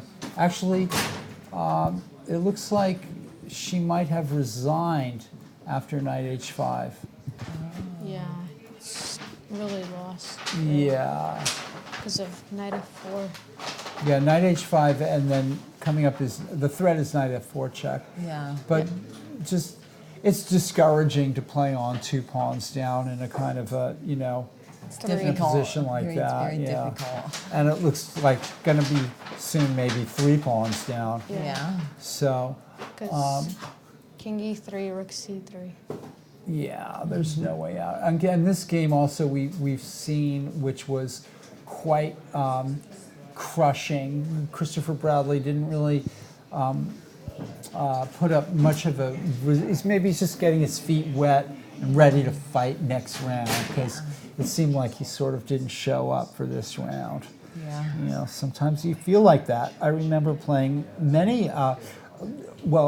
When I was younger, I showed up for every game, and then it started not showing up sometimes when I was playing chess, and my chess suffered. I thought I could just kind of coast along, but you can't play like that. You have to bring your A game when you're playing. It's important. It's important. Yeah, it's like when you show up to your game, you gotta play your best. Yep. Really important. So let's see how your brother's doing here, and he does this rook d3 idea. But Black has kind of, Black has managed to really get his pieces going here, and White's just kind of not really. Okay, so Black tries to remaneuver this knight at d7, and your brother's thinking. So actually, this game has not gone many moves. So, Mr. Boldy, I think we're going to go over his game. Okay. Okay. And your name is? Sergey. Yes, Sergey. Right. Yeah. Okay. Thanks, Ethan. Thanks, Ethan. I'm gonna get going. Okay. But Thank you very so much. It was Yeah. really Come nice. back. Thank you so Come back. much for inviting me. I will come back. Yeah, of course. All right. Thank you. Thanks. I'm just going to lay this down, this mic. Actually, I'm going to give it. Oh, you already have one. I have one, yes, All definitely. right, I'm going to put this other one over here, I suppose. Hi, everyone. Thanks. Thank you. Thanks, Lauren. Thank you. Okay. Good night. All right. So, Sergey, Number 7. you're number 7, and I'm going to let you use the mouse Definitely, and tell yeah. us everything that won't happen in this. Definitely, definitely. So I played black. So first of all, tell us about yourself. You're because I don't know you, and you've been playing though in the Tuesday night. Yeah, I've for been playing. I've been here at this club for almost a decade. almost a decade, and yet we've never really met. I remember you from previous. I didn't play for a couple of years. Right, probably. right. And, But now you're back. doing IT work and it's busy environment. So Right, trying to right. play a bit to refresh my mind sometimes. all right. Actually, this year I was teaching kids Are you teaching in kids? Foster City. Wow. Are you working? Which? It was on a Saturday. There is a studio in Foster City, and Okay. they let me Yeah, run yeah, chess yeah, yeah. there. You're playing. Yeah. Okay. And great. I had a small team of kids, age 5 to Uh-huh. 11, Okay. and I actually ran very intensely, so they had some progress. Some good. actually, yeah. Good. Are they better than you? Yeah. I made a draw one time, Okay. Wow. Wow. but I've been trying to teach them very intense weights so they can remember well. Okay.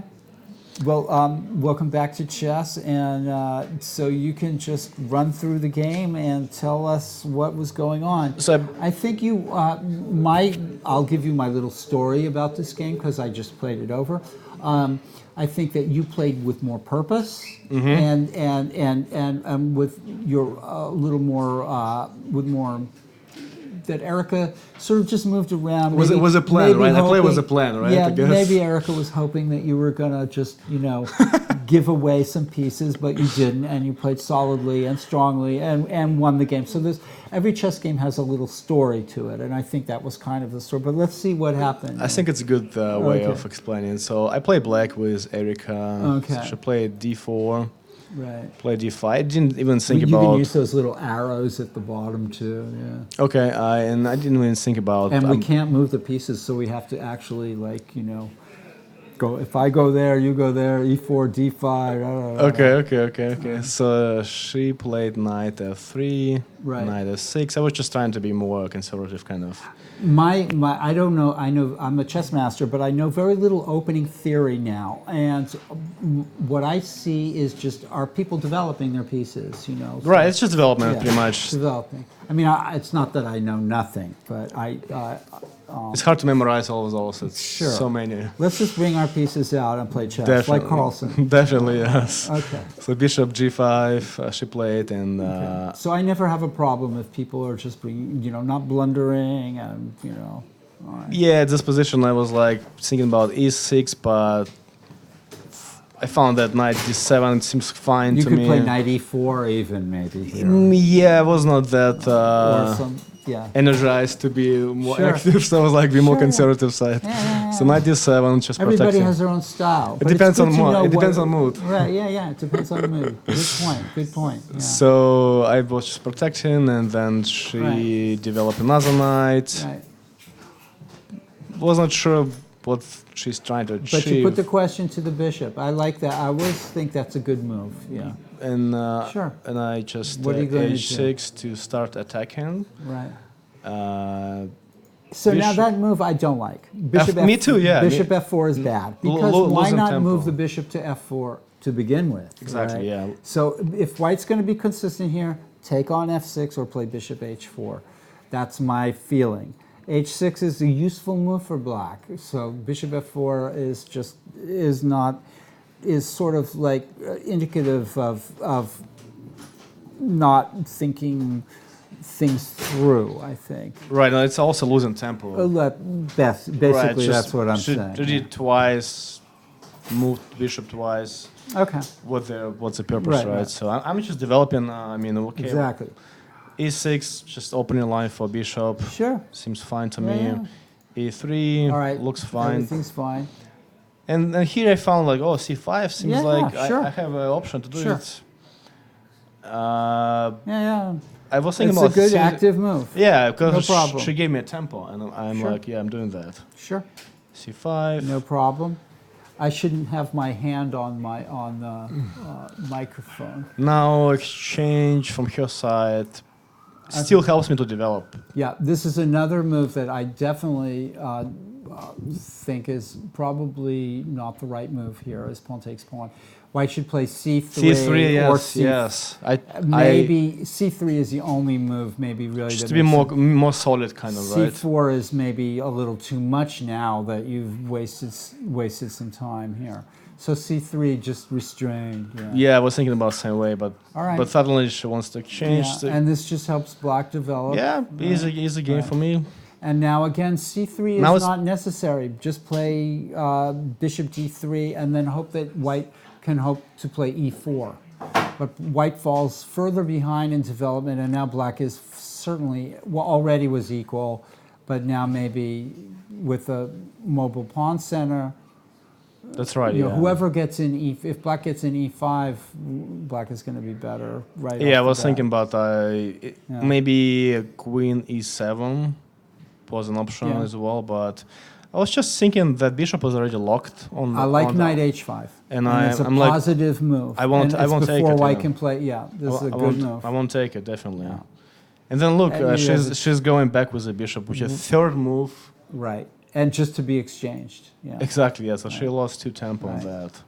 And I'm like, yeah, I had actually. Yeah, you don't have to take it I don't right have away. to right away. I had that time to do some But else. still, taking it is Yeah, simple. I'm like Yeah. doing that, exchange, And now continue to develop. develop a knight of Now, 6. what I try to tell people is that development never ends. That's right. Yeah. Right? You do. It's not just for the opening; it's for the whole game. Developing, develop. It's right now. It's just preparing for battle, pretty much for the center, and yeah, I feel confident in this position for black. Yeah, It's sure. just- Black is better, a little better. It's fine. Yeah, definitely no issues. So okay, and Knight again, I B3. would just white should just play bishop d3 or some bishop e2. Or I like something. that too. Yeah. Or but- queen c2 or again. All right, so go ahead, knight b3. I don't want to be too critical because white's not lost yet, right? Right. Okay, It's just still fine. making- It's still fine. Yeah. And I So- went back with a bishop to Okay. e7. All right. Was not sure should I stay on b6, but seems to me e7 was fine. Yeah, and also white. Yeah, okay, I like that. Bishop b6 or bishop e7, but maybe not bishop d6. No, which no, blocks no. the Blocking, d5. and then right away it can be c4, Right. Okay. something like that. So Yeah, I yeah. went back just to be more protective. Good. You know what you're doing, Bishop b5 check. which is another. It gets a piece out, but okay. Yeah, but it's kind of also forcing to exchange, and that Uh-huh. means white is not building Right. something, but they just forcing to Okay. have a draw, kind of even. Right. I'm not sure. White. I Remember, mean, black has a nice position here. Could even play king f8 with the idea of playing g6 and king g7. yeah, definitely. I have a You lot know, of and then options. playing against the bishop with a6 and b5. Yeah. Already, black can start thinking of playing. And bishop b7 after looks yeah, fine or too. something, or just Yeah. black has a nice game and has different ideas maybe to play with here. So I just kind of play to exchange. Seems to me my bishop is not developed at all, and I was like, Perfectly fine. I need to exchange Yeah. it right away. Right, perfectly fine. So And white's light squared bishop was good, and now white is just sort of senselessly exchanging it exchange for for better one, Yeah. right? Not developed ones. So definitely another tempo for Queen black. e2 though is a decent move considering. All right. And then I'm like, yeah, I'm taking that because I saw another move after that, queen d7, forcing exchange, protecting pawn b7. So Ending is fine for why black. not? Yeah, why not? Yeah. Why not? So I exchanged, queen b5 check, Mm-hmm. queen d7, and then She exchanges. she didn't do it right away. She Right. wants to develop knight first. And I wasn't doing because I will be forced to do Yeah, because you castling. can't play king d7 because of Ex- 95. Exactly. So I'm like, yeah, But you can play a6. a6 I did, and also another tempo for Right. black. Yeah. And she exchanged. And you take. Yeah. And here I took it with a knight actually back. I still want to have options for Sure. castling and see where it goes. So, you know, if Carlson is white, he's going to win, and if Carlson is black, he's going to win. So that kind of sums up the position. I'm not arguing but that. black is better. Black is a little better with the bishop in the endgame, and also the possibility of a minority attack on the queen side and a central preponderant. Black is better, And to me it but was not hugely better, but To me- definitely to- better. So don't go for these positions if you're white. I'm telling the audience out there. Yeah. to me it was just black developed fine and the game is fine. So let's see what can be built. So we're going to go through the rest of the game, and then I have another visitor Definitely, who wants to definitely. talk. But Sergey, let's see the rest of the King game. e2 Right. and rook c8. Okay. Open line. Yeah, So sure. knight d2, b5. Suddenly I have a plan to kind Sure. of build that castle, All right. and then rook. White makes another couple of mistakes here, and it's irreparable after that. White should hunker down here and play passively, I think. But what White tries to play actively and sort of dies. It was better for White to play maybe to try to open the A file, possibly. a4. Yeah, but then Could you be, could yeah. play B4 and then maybe trade and play knight B3. Try or to something. kind of be protective, kind of, right? Right. Versus opening everything. Yeah, instead, this plan is bad for White, where she voluntarily, you can keep going over, White voluntarily And here's the mistake, B3. voluntarily weakens the queen side. Yeah. And then in fact, then keep going. Castle. Right.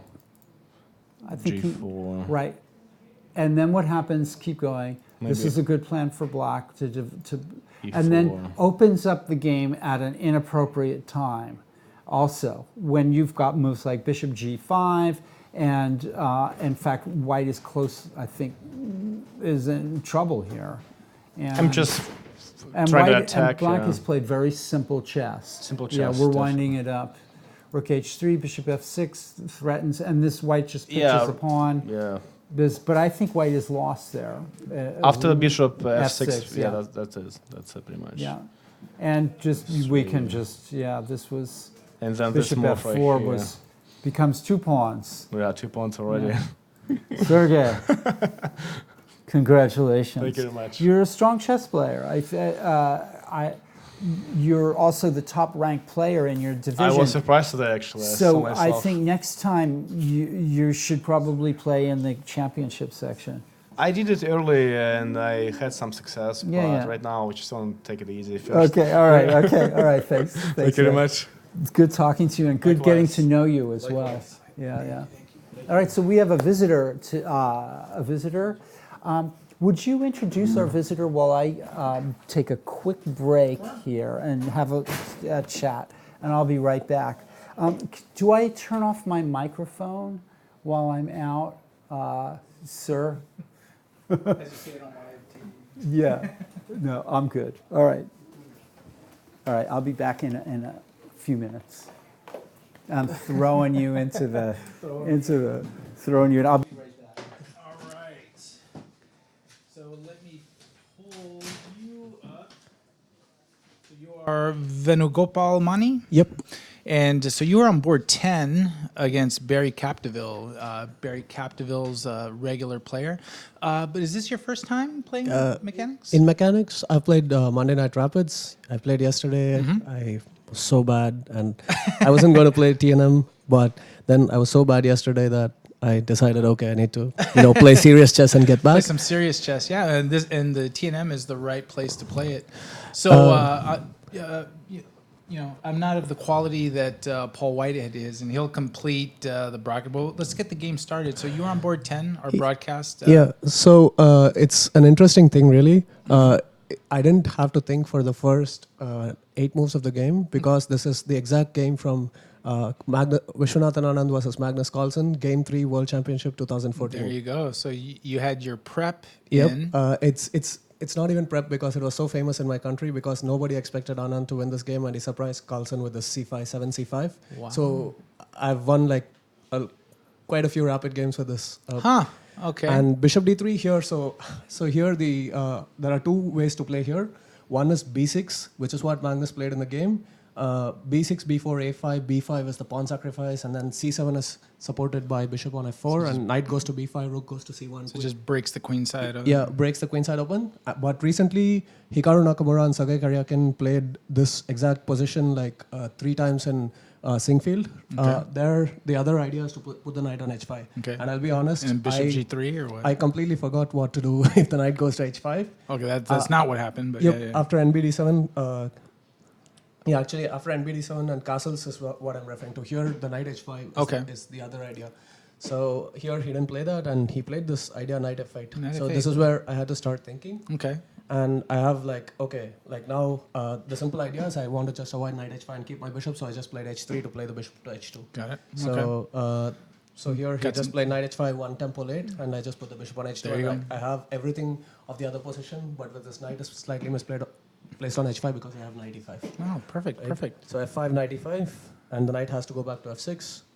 Yeah. So yeah. it's all the good aspects without any of the bad ones. So here, nice. here just Anand. I don't have to think because I know it's correct. So it's B4. So Nice when that happened. Not too often, but yeah. It's knight 8 D7 Wow. and then rook C1. Again, I don't have to think because I just Great. knight takes E5, bishop takes E5. Knight E4 I saw. Here I had to think for a while whether to take with the knight or the bishop. Then I remembered Anand exchanged the bishops on A6, and that means the bishop doesn't have any use in the position. Got it. So I just took on got A6. rid of it. Yeah. Yeah, and generally people of my strength are scared to play with the knight, but I know since I usually know that your this strength, position is yeah. correct, so it's like bishop takes. It's good to have that certainty. Yeah. And here I thought about A3 because again it's position from memory, pawn on A3. But then this is where I thought, okay, why not A4 then? Okay. Because the idea is to play B5, C6 eventually. So And that's what happened. Yeah. in one tempo A4, bishop F6. Yeah, bishop F6, bishop H2. I underestimated this E5 push. So this is where I started messing up, and I actually messed up the position pretty badly. I'm gonna let the pro here take over. Oh, right. Interesting. So you're position. playing. Yeah, he's very familiar with this. You're playing in the tournament. Yes. Okay. So So And I don't need this because I'm mic'd up. Right.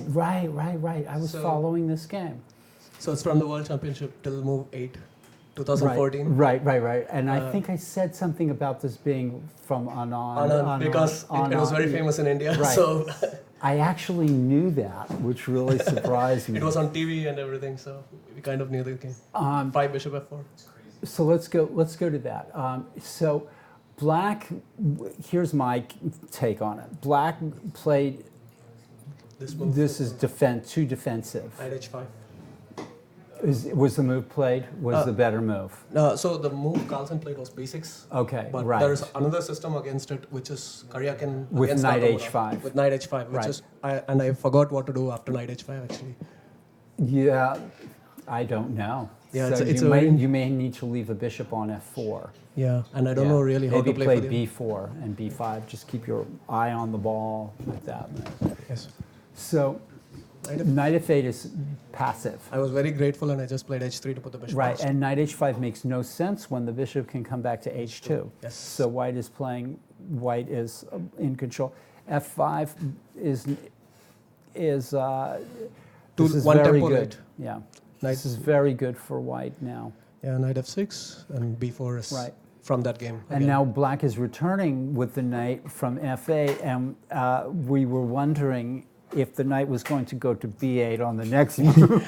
I thought knight g6 was what he's going to play. That's why he put the knight on f8, but he never got around to knight g6. But now we didn't like your move rook c1 because we thought, go ahead, play a4 or b5. We don't know yet where the rook is going to go. Maybe a1 or b1. So this is again because I was too fixated on what Anand did, and I remember the rook c1 move, and everything converges on c7, knight on b5, rook on c1, and bishop on f4. So I just played from memory, but right. It seems to me that the rook could may be useful, possibly on the b file, or maybe even on the a file, possibly if you can go a4, b5, and take, and then the rook would be on the a file. So rook c1 maybe. You could play f3 with the idea of playing e4. I think black is in trouble here. Black is in trouble, and black has wasted too much time. But rook c1, of course, black wants to exchange some pieces and get out of trouble here. Okay. So that's what he tries to do. Takes. Here, so basically, can I just say that I really appreciate the feedback because I don't know where I went wrong, right? So I was having this pleasant position and suddenly this is really invaluable. Thank you. So I shouldn't play rook c1 there. Okay. Rook c1 was like, maybe just neither here nor there. Like it looks good, but what does it do? Yes. All right. So I also had this, I was very scared. This is another situation where white needs to be very careful because black is trying to exchange a lot of pieces and maybe liquidate and advantage dissipate. So you have to be careful about, do you want to exchange any piece here? For example, you could see f3 might have been a useful move. Let's go back here. Instead of rook c1, let's find a useful move. f3 with the idea of playing e4. Yes. Right. White can try to open up the game fast because black is wasting all this time and he's tied up. So f3 with the idea of playing e4 could be strong here. Also, a4 is thematic. Yes. Would be thematic as well in this position. Yeah, a4, b5, and if he plays something like b6, c6 is what Anand. You're going straight for that. Yes. So black, rook c1 maybe gives you black a little bit of hope. Yes. But black is still worse here. And now bishop e4 is it's an interesting move and maybe not bad move. It's possible to move the knight and then to play f3 and evict the knight. So that's another possible way of looking at it if you don't want to trade pieces. Yes. I'm just giving you my thoughts. No, but bishop e4 is an interesting move because you still can be left with a better minor piece, because that's the important thing here is being left with the superior minor piece. I was just telling and him and this knight versus this bishop. Go ahead. So I was just telling him that basically I remember that in the championship game that the bishop gets exchanged on a6. So Anand had no use for the white bishop. Right. So that means the position thematically doesn't need a white bishop, but I remember the knight being quite useful, so I just knew that I had to take with the bishop. So I was kind of debating knight e2 and bishop takes. I never thought about knight takes because I kind of knew that his bishop on c8 is pretty much out of the game. So it is. But recently, yesterday in Monday Night Rapids, for example, I had a superior knight, but then I allowed the bishop late into the game and it completely destroyed me. Is that right? So I was kind of still tempted. Knowing which pieces to exchange is very important in chess, for sure. And you have to pay a lot of attention to that. Maybe he should have thought about after bishop f6. Yeah, he played bishop. So now you could play f3. There's a lot of moves here that occur to me. Yes. Like f3 occurs to me right now. Again, you have to do something with your advantage. And one thing to do often is to open the game up as well as just continuing to play positionally. But I was afraid to open the game up because now he had two bishops. That is right. But his bishop is still imprisoned. So it's a4 looks good. A4 looks good. How can you complain about that? Yeah, here after bishop h2, I thought he had an idea of f4 at some point. That's why I thought he was doing all this. Right. After e5, f4. So. And then I knew I had messed it up. And bishop h2, and here I started. So you could let him. You could maybe play. I don't know. I mean, you'd have to look carefully, but I'm not sure that e5 is going to solve his problems. But this was passive, I think. Bishop h2, I didn't like it later. Yeah. like I said, I think black is lost after this e5 move. So I mean, I'm not sure what black can really do here. Yes. I mean, But I shouldn't even have allowed this much is what maybe I feel. he could play g5 or something, but you're going to crash. You're going to try to crash the. I'm not saying black is completely lost, but you still have the idea of playing f3. And what happens after e5 is this is a good response because he cannot recover here. This No, is here I made a mistake, and I think rook e8 completely held the position when he blundered the bishop later. So here, I mean, this was like normal, natural moves, but then I wasn't really I'm sure. not sure that black. Yeah, well, black missed a chance here with a5 now, right? That's I can feel that black is not as much in trouble as like five moves ago. So maybe instead of doubling, you should yourself play a5, because how long can black survive with this bishop, with this rook here? You know, he can exchange one pair of rooks, but then your other rook can just go to h8 or something like that, right? Rook e8. Oh, I see. He can play king e7. Yeah, that's why I Right. had to put the rook on d1 to stop all these rook exchange ideas. And I see.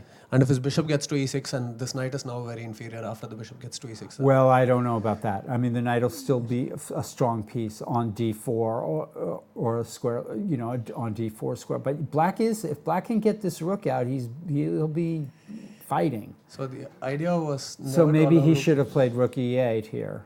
Yes, this is. Even like a couple of moves later, if black plays rook 8, I think black is even better. I think I've messed it up completely here. Okay. Now here, rook That doesn't make any sense. Well, it does. I mean, rook but- c7, yes. But this is the position I'm talking about. Now I play this rook d6, which I don't like. So the idea was, okay, why rook d6 is because I want to get the knight to d4 somehow. Right. And I don't want the rooks to be unconnected, so rook d6 is the only move. for Things that. have gotten a little problematic. I was very irritated Yeah. with how I let the position completely go from where it was to this. Uh-huh. So rook d6 seemed like, it was a scare tactic. I knew black is equal, and I had to reassess and calm down, Right, letting yeah. him get back into the game. So rook. But he pitches a whole piece with this move. and I then- thought rook e8 here before Yeah. rook a6. Rook e8 is black is better, Is black better? or at least equal. Right, because he can play king e7, and then you don't even, your rook won't be on the 8th rank. Yes. So let's go back. Maybe here you could play rook here, Yes. and if rook e8, the other rook down to d8. That's exactly the plan. Yeah. Yeah. But here rook h8. What happens after h6? Then you play your other rook down to d8. Yeah. Okay. Okay. I'm trying to figure out a way to keep the rook on the 8. Yeah, and that looks like it That's would the work. smoothest way to do it. Yeah, maybe. Yeah. And after this, it was After rook a6, what a horrible. I guess he actually had a chance to play rook e8 here, Yes, and completely equal. and then king e7. Yeah, it's amazing. And black is fighting. Yep. Yeah. Okay. Okay. All right. So rook a6, and then black made one more blunder. Rook takes a4. He should have played rook takes a4. Yes. Right. Because the king can escape to h6. I did see that, but I yeah, was like, right here, he should play rook a4. Yes. Rook takes a4 because the king can go to And h6. then black has a fighting chance Yes. with two plus pawns. versus the knight. Yeah. You got lucky after Yes, king but- f6, because now rook a8, and now there's no way. Yeah, that you this- can this was save. completely- Yeah. I wouldn't say I'm very proud of the game. I was proud of the opening, Well- but not of the game. But you always have a winner and a loser, and also you always you played just that much better. So there was nothing that Yeah. that's how you have to look at it. You can't play a game where there's no mistakes. There's always going to be mistakes. So But, so it's a matter of cutting them down, and learning, and a continual process. The guys at the top are very precise, but they make mistakes too. yeah, and what I do take from any of them, right? Like Carlsen, Kariak, Right, all of these right. are my favorite players. So when they win a game that they didn't deserve to win, Mm-hmm. they're not just because they won. They don't try to justify bad moves. Oh, Right? right. They Oh, immediately yeah, agree yeah. because that Yeah. is the only way to improve. You have to be self-critical. Yes. That's absolutely essential in chess, and tear the games apart and make and see where you went wrong. Right. Yes. So, but on the other hand, chess is a game where there's a winner and a loser, and even if you play a bad game and you win, that's okay because your opponent played worse. And chess, there's a sporting element which you never must underestimate. Always, always take your victories as well as There's a quote from Aronian. Sometimes you can just get lost in how clever you think you are. So that's what happened to me here. So right. somewhere around like move 15, like I thought, okay, this has to be like this is so one that I don't need Right, to right. care, Rook C1, like That's all the fun. right, That exactly. That A completely few automatic moves, and suddenly your opponent's back advantage is into gone. it. Yeah. Yes. Anyway, thanks. Okay, Thank you so sure. much Yeah. for your excellent, And congratulations, and you're on your way to yeah. winning the tournament. I kind of feel bad that I'm making a 2,500 analyze my stupid game. Yeah, and plus, I was never 2,500. Yeah. No. So thank you and good luck, and also we're glad you joined the mechanics tournaments. Yeah. All right, see you next round. Right. Can I go to the top games? Can you just show me grab one of the players? Let's see, who are they? Yeah. I just saw a couple players. Sure. Sure. Anybody wants to come in as well? I mean, any of those guys that want to come in and talk to me are, of course, welcome. Asking in Eric Lee, right? This is, Yeah, they finished, but then okay. We'll run through board one really quickly here, though, right, which is still in progress. That's Kyron Griffith versus David Askin, and we thought white was definitely better here. He's sealing up the seat, but he pitches a pawn with bishop. Is that right? F5 is played. This game has gotten very sharp all of a sudden. Okay, well, we're going to take a break from this because we have Eric Lee here. Eric, have a seat. How did your game go? I won. You won. We left it at a really critical moment. Thank you. We left it at a really critical moment, which was here.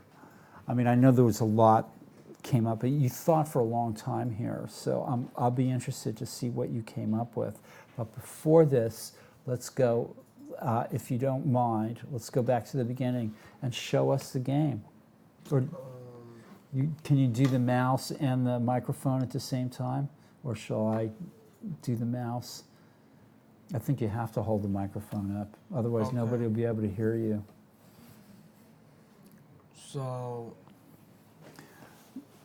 So you can do it there or with the little arrows over there. So Eric Lee, I'm here with Eric Lee, the highest ranked 11-year-old chess player. Are you still 11? No, I turned 12 this September. You turned 12 this September. Okay. Yeah. Well, so you're probably not the highest ranked 12-year-old in the country, but you might be, are you? No. No. But anyway, you're a very strong chess player. Let's see what happened in this game. So it was a Catalan. Yeah. I played him before in this opening as black. Okay, so you've been down this road with this chess player before. Did you win that game? Yeah. Okay. So tell us tell us when it diverged or when it was different or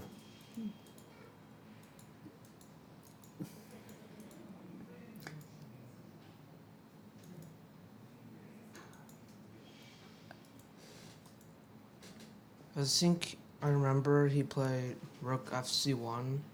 The game continued Rook C8, Queen A4, Bishop takes C4, Knight takes C4, and B5. Queen takes A7, B takes C4. And I feel like black already equalized, at least, because white's bishop was on G2, it was blocked by these pawns. and that was in the last Tuesday tournament. It was in the spring Okay. tournament. I And think. you won that game against him. Yeah. All right. So this time he plays Rook D1. I just decided to go Rook C8 anyway. Sure, he's putting his rook opposite your queen, and you're going to put your rook opposite his queen. Yeah. Like, all right, so that makes sense to me. All right. I was also thinking about That's knight, okay. knight h5. Right, knight h5, sure. Chase that bishop around, or just take it off if you can. He might play bishop e3, Yeah. and maybe I'll have to go back. Or I don't have to go back. Right. Maybe you could find another useful move like Rook C8, which you eventually played anyway. Right. These are complicated positions. Knowing how to play these positions well is difficult. Yeah. You know, it really is. I mean, you learn a lot about chess. I never got into these positions, and I think that's why maybe I got stuck a little bit, is I didn't even want to deal with this kind of stuff. I feel like Yeah. white's knight on d2, it's not very normal for this variation. Okay. It usually is on c3. Right.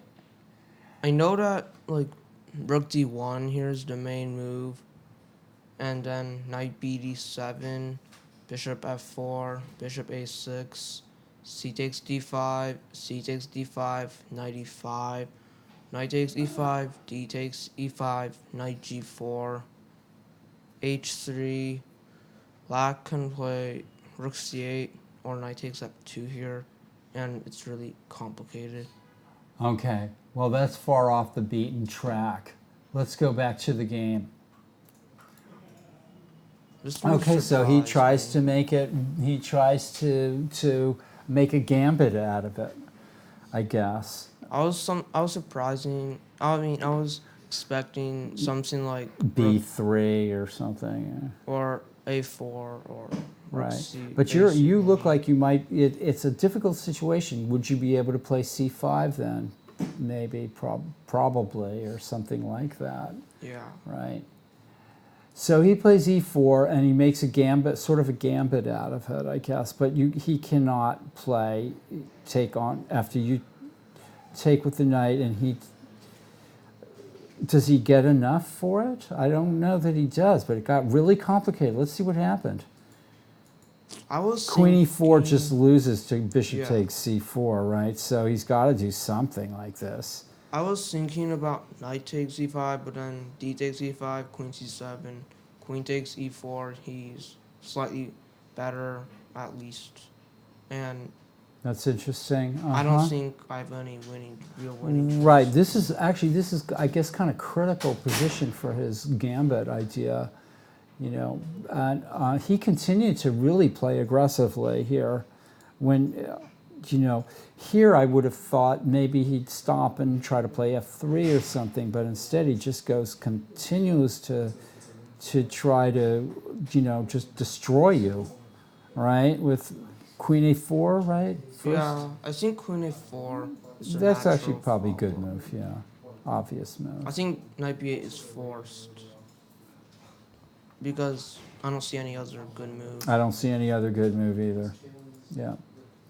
But now here, this is the point I thought, well, a normal move might be f3 or something like that. Or, because does d5 work? C, probably not. Yeah, ed, c takes d5, c takes d5, Yeah. queen b3, bishop b7. So f3 would be a sort of a normal gambitish move. Yeah, I was also thinking about b5 Right? Sure. or g5 Yeah. or getting rid of the knight with bishop Right. f6. Black has moves. I agree. But he plays a crazy looking move. It just almost, I'm not sure what. I don't think this is a very good move Okay. because you are basically trading this knight for this bishop or this knight on b8, Right. and it's not really a good. It's not worse. It's just one pawn. And it's not just one pawn; it's regaining a pawn, right? Oh, So that's what he did, was regain it. So you played knight c6. Then now you just played natural move, right? rook takes c6, bishop takes b8. And I don't really like that. So you could play bishop b7, but then he goes back with the bishop. Yeah. yeah, Okay. So this is natural. I actually don't know why he sought for 7 minutes on this. He's thought about playing d5, maybe. I mean, that But- does. Then you go knight a5, right? Yeah, so I think queen takes a6 is pretty forced. Yeah. You never know why people are. And then g5 looked like you're trying to refute his idea, basically. Yeah, I saw like knight takes d4. You can go bishop e5, and bishop c5, b4. So I feel like knight Right. takes d4 is not good. I think you're probably right. Yep. So g5 is just a straight ahead attempt at refuting his idea. Bishop e5, knight takes, d takes, queen c7, queen b5, rook f8. Bishop c5 is coming. c4 is also hanging. Yeah, white doesn't want to play like that. Yeah, the I bishop agree. is very bad, Right. and this bishop so Yeah. it will be very strong. But maybe is he just provoking f4? Should he Yeah, try he bishop did. d? Yeah, I guess it's hard to suggest a move here. Yeah, I And saw now, that. right? I'm not sure. He's weakened e4 for himself, but Bishop h3. right, yeah. So, and now he plays it. He should play h takes g3 here. I thought. Yeah. I didn't really see anything very good for me. You don't think this worked out well for you? No, I just didn't see anything else that was good for me. I was thinking about queen takes d4, then Right. bishop takes Takes f4, f4. queen takes b2, bishop e3. White's trying to be solid. Yeah. It could just be go- awkward for you. It could be awkward. Bishop c5 might. That's true. Just trying to get into f2 with in whatever way you can. But what happens if he just plays h takes g3 after? Now, if he just plays h takes g3 I was planning on knight takes d4, and then bishop e3, bishop c5. right? And you can actually hold that. I was thinking about knight e2, knight takes g3, Right. queen f1, Yeah, so he has to play king h1. It's dangerous. and then queen f6, queen Yeah, h6. right. Yep. Nice. Both, but what he played was extremely risky. And I'm interested to see what you played after g takes f2, king g2, because you had a long think here, right? 6 minutes. 6 minutes? Yeah. Oh, okay, it wasn't that long. Queen d6 is a move that defends e6, I was like- renews, right? Renews maybe the threat of knight takes d4. I feel like his king is actually going to get. Is going to get killed Yeah. because you're going to play f1 check too at the right moment, or rook f3 or something. White seems to have just gone a little bit overboard with this idea of playing king g2 here. I'm not. I think it's bad. I was also thinking if something like bishop e3 or c3, I can play h5 g4. It's pretty good. Yeah. All you need is, yeah, this is White's starting to fall apart here. And that's not going to slow you down. Knight d4, bishop e3. And so this is a complete failure for White, I think, right? Or is he hanging on by a thread? No, I think after queen f4, it's game over. White is Black has too many threats. G4, E3, Queen F3, Yeah. Bishop D6, Queen E4. Yeah, and look at that queen at A6. I mean, there are people watching this back at home, and they're just trying to take the most simple things out of it. White went on a little adventure there with the queen, and it's just sitting there, out of the game on A6. Did nothing but regain the pawn. And, So is the rook. And the rook at A1 too. All of Black's pieces are in the game. It's little things like that that end up adding up to big things like this.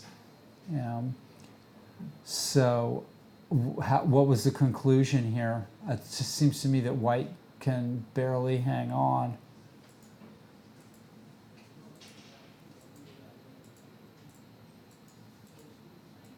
Yikes. I think White's getting mated and won. King E1, Rook F1, King E3, Bishop C5. Oh, that's no, not- wait, no, that's not mate. That's not mate, but Bishop F4. It's mate in 2, Yeah. Queen F3, King D. No, wait, then King D2. Oh, no, King E3, Bishop F4, King. D4, E5 mate with a pawn. No, but You then- made him with a pawn. King C3. Okay, so here we are. This is quite academic, folks, but interesting nevertheless. Okay, so what about Rook F3, King E4, Queen E2 check is mate in 2. Queen G4. Is mate. Yeah. That's right. And then if King D4, you go E5, King takes, and Queen G4. Yeah. It's a bit of overkill, but, you know. So are you going to win this tournament? I don't know. Is Roy playing? But she took a bye in this round, I think. I didn't really check the list. Right, yeah. Well, you've got Kyron Griffith, and you've got Elliot Winslow, and the sort of those players. And you were clear second, right, in the last Tuesday Yeah. night marathon. And Hosea's not playing, at least hasn't entered the tournament yet. So you're one of the favorites. You're the second highest ranked player in the tournament right now. Are you going to play in the Rapid tournament and the Blitz? Good luck. Thanks. Good luck. Yeah. You're a good player. We're looking forward to, and we're really happy to see you playing here at the club, and looking forward to seeing more of your games. And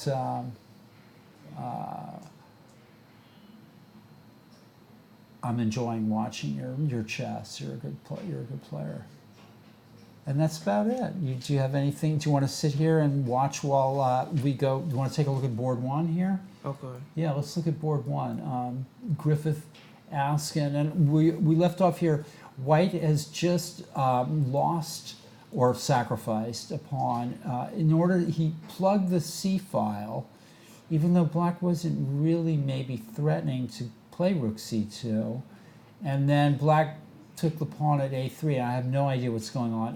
F5. I think Black's like just lost. Getting crushed. That's what it looks like. And White opens the game up and then threatens Queen F7 check with.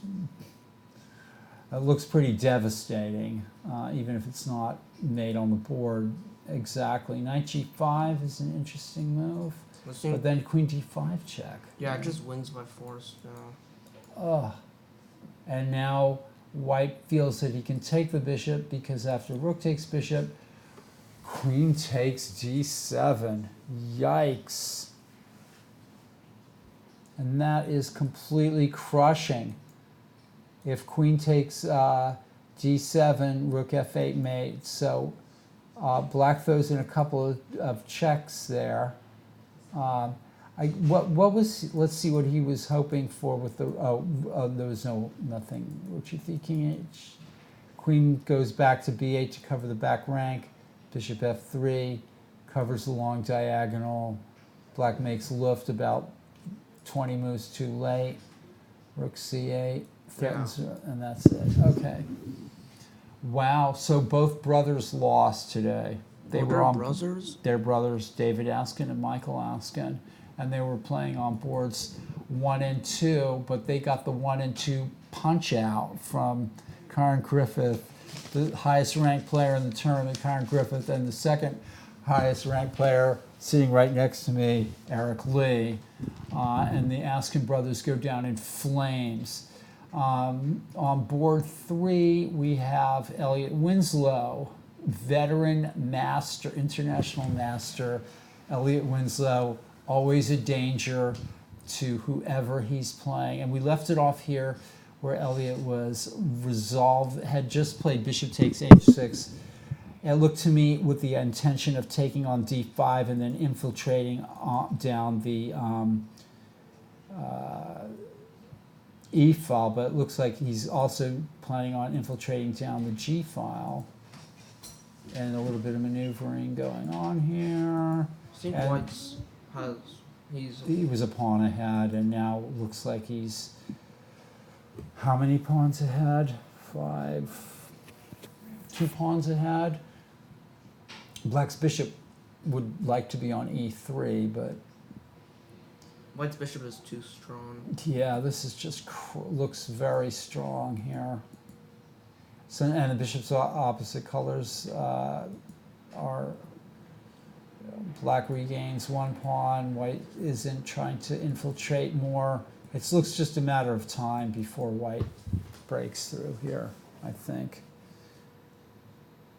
It's black's move, but coming up is the other rook down into the game or something, and something horrible is going to happen to black, I think, here. This has been a well-played game by Elliot. I mean, he just took his chances, and sort of that's kind of what happened. Let's see, Eric. Let's go down to Natalia's game. She's also one of your rivals in this tournament, and this endgame happened here, and we thought that white played resourcefully. He's worse here, pawn structure wise, but he has some dangerous possibilities with the. But black has a beautiful game. I mean, no doubt about it, but with a better pawn structure and everything. But white has, some. White's kind of lucky to have gotten this far in a sense, and this is interesting here. Wait, can't white attack it with bishop e4 after f3? Let's see what happens. Hey, Paul. Yeah. Black is target. He's going to jump on the broadcast. Okay. A little bit. All right. And then Eric, if you can pass that mic to him. Oh, so are we excusing Eric out? Yes, because he's got to put his time in. Okay. All right. Eric, thank you very much. Thank you, Eric. Thank you. Eric, you going to play Saturday? Gotta pull my way around. All right. We'll see you. So Yeah. Eric Lee is playing. Come Rapid move on Blitz. closer. Yeah. I know you don't bite. Center yourself. I'm here with Andrew Schley, who just had a fantastic chess result in a rapid tournament here on Monday night. Yeah, Rapid wasn't bad. Beating women's grandmaster Carla, what's her last name? Heredia, and then beating an 1800 and another 1800. Yeah. And then losing a close one to John Donaldson was a good memory. John Donaldson played here in our rapid tournament, and he lost to Carla Heredia. So the three of you tied for first place. Yeah. First through third. Yeah, that's first for me. I have not too many tournaments where I've tied with a grandmaster and international master for first place. Well, I think maybe some of my commentary is rubbing off. Yeah, it must be it. It has to be it. Oh, his performance? Yesterday? Yeah, it jumped from 1400 rapid rating to like 1600. 2760 or something. No, yeah. You'll have to. Okay. No, he played pretty well. Yeah, not too bad. No, not too bad. So, it was a good night. Yeah. We're going over the games here. Is there anything that you particularly wanted to bring up here in this evening? No, I haven't been able to watch too many of the games. I've been inputting results and monitoring the room. So So you're assisting tournament directing duties yeah, tonight. yeah, Yeah, you're all over the place. It's good to see you and work with you. yeah. You're very attentive to what's going on here, and as is everybody. It's an incredible team here at the Mechanics Institute Chess Club. Yeah. So many people not only doing their jobs but multitasking. As Oh, yeah, well. definitely. It's like multitasking heaven here. A lot of talent in the room. Yeah, there's So. a lot of talent and very talent and appreciated talent. Oh yeah, definitely. So it's an interesting place to be working. Oh yeah, I think right everybody now. works really well together, and it's nice. It's a beautiful place to work. Yeah. I'm very glad I moved from the Midwest. Oh, cool. Out here, yeah, so, yeah. yeah. Well, okay. So give us a brief bio. So you're from the Midwest. Yeah. A small town in. Born and raised in Wisconsin, In Wisconsin. Marion, Wisconsin. We at one point in the early 2000s, we were the smallest city in the U.S. with a competitive chess team. Wow. With just 1,300 players. We won 2 national championships in 2003 and 2010. Amazing. It was in the under 1,200 section, but still. Still? When you don't have professional coaches or strong players really around you, like in Wisconsin at that time, if you were 1,800, you were kind of a rock star in the scholastic world. Sure, Yeah. sure. So. Okay, so as you know, we're just going over the games here.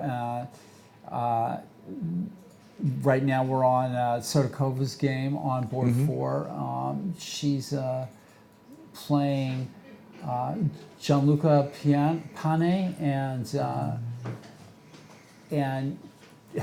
she's doing very well in this position.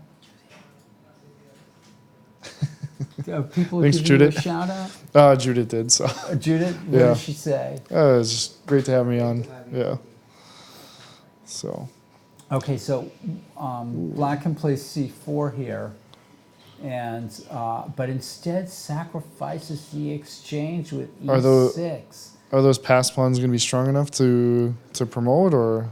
Well, White does have that pass pawn at a3, but it's a long way away. Yeah, it's a long way. Black is playing to dominate White here. Yeah. And but they've got an interesting go with the knight. Yeah, this. I like this more and more as Black's playing. Yeah, I mean it's complicated. So White has to sacrifice the exchange back, I think, and. King's coming up. This is now that the a pawn doesn't clear. look doesn't look too great anymore. It doesn't. White's in trouble. White is in trouble in this end game. Well, and it's the king positions that are a large part of that. So how does White's king get active in this position? I mean, I don't think White's king needs to. White has to rely on the passed a pawn and then maybe try to play g4 and g5 as another way of distracting another black piece. Yeah, and but in that meantime, get up. If I was White, I would be like, let's put the rook behind the a pawn, push it up as far as it's going to go. Then play with these and then kingside play g4, pawns. g5 as far as again, and try to play king d2 and bring, but it's going to be tough. It's going to be tough. Meanwhile, there's concrete things going on, which is like Black trying to get around the pawn behind. pushes. Yeah, but that rook on f7 really is bored. It needs to find something to do, and it looks like the a pawn is the natural target for it. Let's see, rook b7. What about king e4 here? Pushing the rook back. And then rook a3. And then rook a7. I suppose you can interchange and either of then those moves. a6.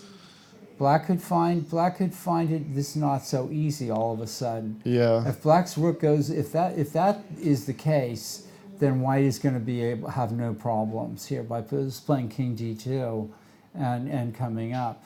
So I think Black needs to try something a little more active. Yeah, this might not have gone This might not be so easy Well, all of a sudden. If rook b7, Don't you want to play king e4 first, because then you're protecting f3?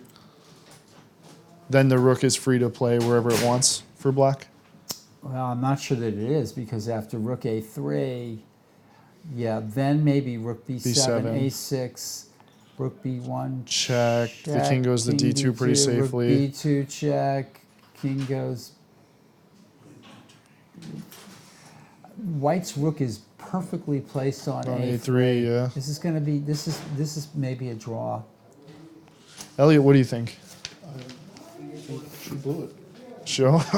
She's blown it in this position. I think this is now probably a draw. Rook a7 is rook a6. But then White just brings the king up. King e4 and. Okay, so black's going. So Black's the going king's after going to be the one chasing the pawn. Yeah, but now White's king is going to be where the pawns are. Yeah, but that Yeah. was inevitable anyway. There was no way to stop. White's just going to play rook a3 and a6, and yeah, something has gone wrong for black here. All right, we're going to move on. Elliot, how did you do? Won. Yes, you won. Ooh. We were at this position. Elliot, do you want to talk about your game? I would like to see you sitting down with me. All right. No, it's okay. You don't have to turn Oh, it anymore. Yeah, we do. No, it's just not. It's just we don't get to see our lovely selves This is anymore. a microphone. Come on, Elliot, sit down. Have a sit. Have a But seat. briefly. Michael, do you want to change it? Michael, how'd you do? Yeah, and Michael, you won as well. Okay, I'm here with Michael Walter, This is not. and there you are. And just thank hold you. that up and talk to it like it's like you know what you're doing. Yeah, Yeah, professionals. yeah. I feel like Howard Cosell. Okay. Say the magic word and I'm going to duck. All right, Elliot. This was kind of a bit of a slaughter, I thought. Actually. Whose game is that going on? Yeah. Clarence and Elliot? Yeah. Yeah. Would we be able to get him in there? Sure. Because we have too many people in the room. All right. Get who? Thank you. Clarence is here. Okay, Clarence, come sit down, Clarence. Clarence, you can tell us what you were thinking while you were playing this game. I'll tell you what he was thinking. That bird don't fly. I was thinking he should have played D4. That's what I was thinking. All right, Who are you are okay? When I move 3? No, on move 1. All right, I'm going to give you my thoughts. Bird's defense. Yeah. Okay, and Blades. H5 is interesting. It does prevent Queen H5 when the bishop I love to comes out play. C5. Henry Bird, he actually won more games with that move. With H5. On move 5. Rather It than makes sense, but I can on the other hand, Black starts to make a little too many pawn moves. pawn moves. A little too many. A little too many. Yeah, but one of the things that's interesting here too is I like G5, I mean H5. The idea is to play rook to H7 to be able to guard F7 in the whole second rank with a rook, but that never materialized. Yeah, you in never this. played G5. Yeah, maybe G5 instead of bishop C5. That was well timed. I thought maybe just bishop B7, in fact. A4 was well So that timed. didn't have too. A6. And that's my objection to B5. You could have just played bishop C5 right away. So next time you play this opening, try it without B5. In my opinion, in my humble opinion, this exchange favors White considerably. Yeah, the other idea is to play D5 immediately and trade on there. This exchange was far superior for White Just said than yeah. I'll say it again. 92 D6. So I was thinking about bishop E6. F4. Okay, that doesn't necessarily. You get yourself in trouble here. Actually, just see the tactic back there. Which one? If you play back here, instead of queen, if he plays knight F3. Oh, I would never do that. No, but it's okay. If you play knight F3, there's something interesting here, like knight F3, H4. You have bishop takes F7 check. Knight Yeah, G5, okay, hang all on kinds of fun G4. stuff. Then Queen G5. Yeah, That doesn't work. So oh, it doesn't work. Yeah. Yeah, it doesn't work. Pawn takes queen. Yeah. well, bishop check. then Pawn takes bishop. queen Oh, with pawn check. takes queen with check. Oh, thank you guys. Okay, all right. Yeah, a bunch of smart alecky chess players. Check Well, players. I was looking at this line for a while. I thought it was going to be okay, but he didn't even play knight F3 because Sorry. it's okay. But I just like my queen. on No, this I one. can play this. And actually, I could play H3 first, but then you go back to E6. Okay, so I played F5. You did not play H3, which kind of seemed interesting. And it seems to me black should play, having Then I said- have rook f4 and Black queen is d5, starting. queen d3. Black is starting to fall behind, seriously behind in development here. I knew that, yeah. And that's a good move, Elliot. Rook f4. Yeah. That's You're a, just saying that the computer may not agree with you. Well, who knows? It worked out. well, what about Queen g5 doesn't quite work. what about knight because of f6 here? Knight f3 works. Well, knight f6 is a H3 possibility. and I win his h yeah. pawn. I think the problem is that You black want doesn't anyway. want to play any normal moves in No. this game, and yeah, that's why you should have gotten that h pawn out of the out of the way Did here. I play h3 now? No, Oh, I this didn't. is No. this is a good. Yeah, what move. happens then if I play h3? It's actually interesting. You can take it. You mean h3 for white now. h3? If h3, he can take it. Bishop takes Right. h3, huh? Right. And I just take an h4. And then you can go back to g4. Yeah, but, well, the queens get traded and Yeah. I'm just better. I mean, not up a pawn, but I... Right. just have a Black's healthy position would be, I'm not going to say it again, black's position would be better without the black the- pawn at b7. Yeah.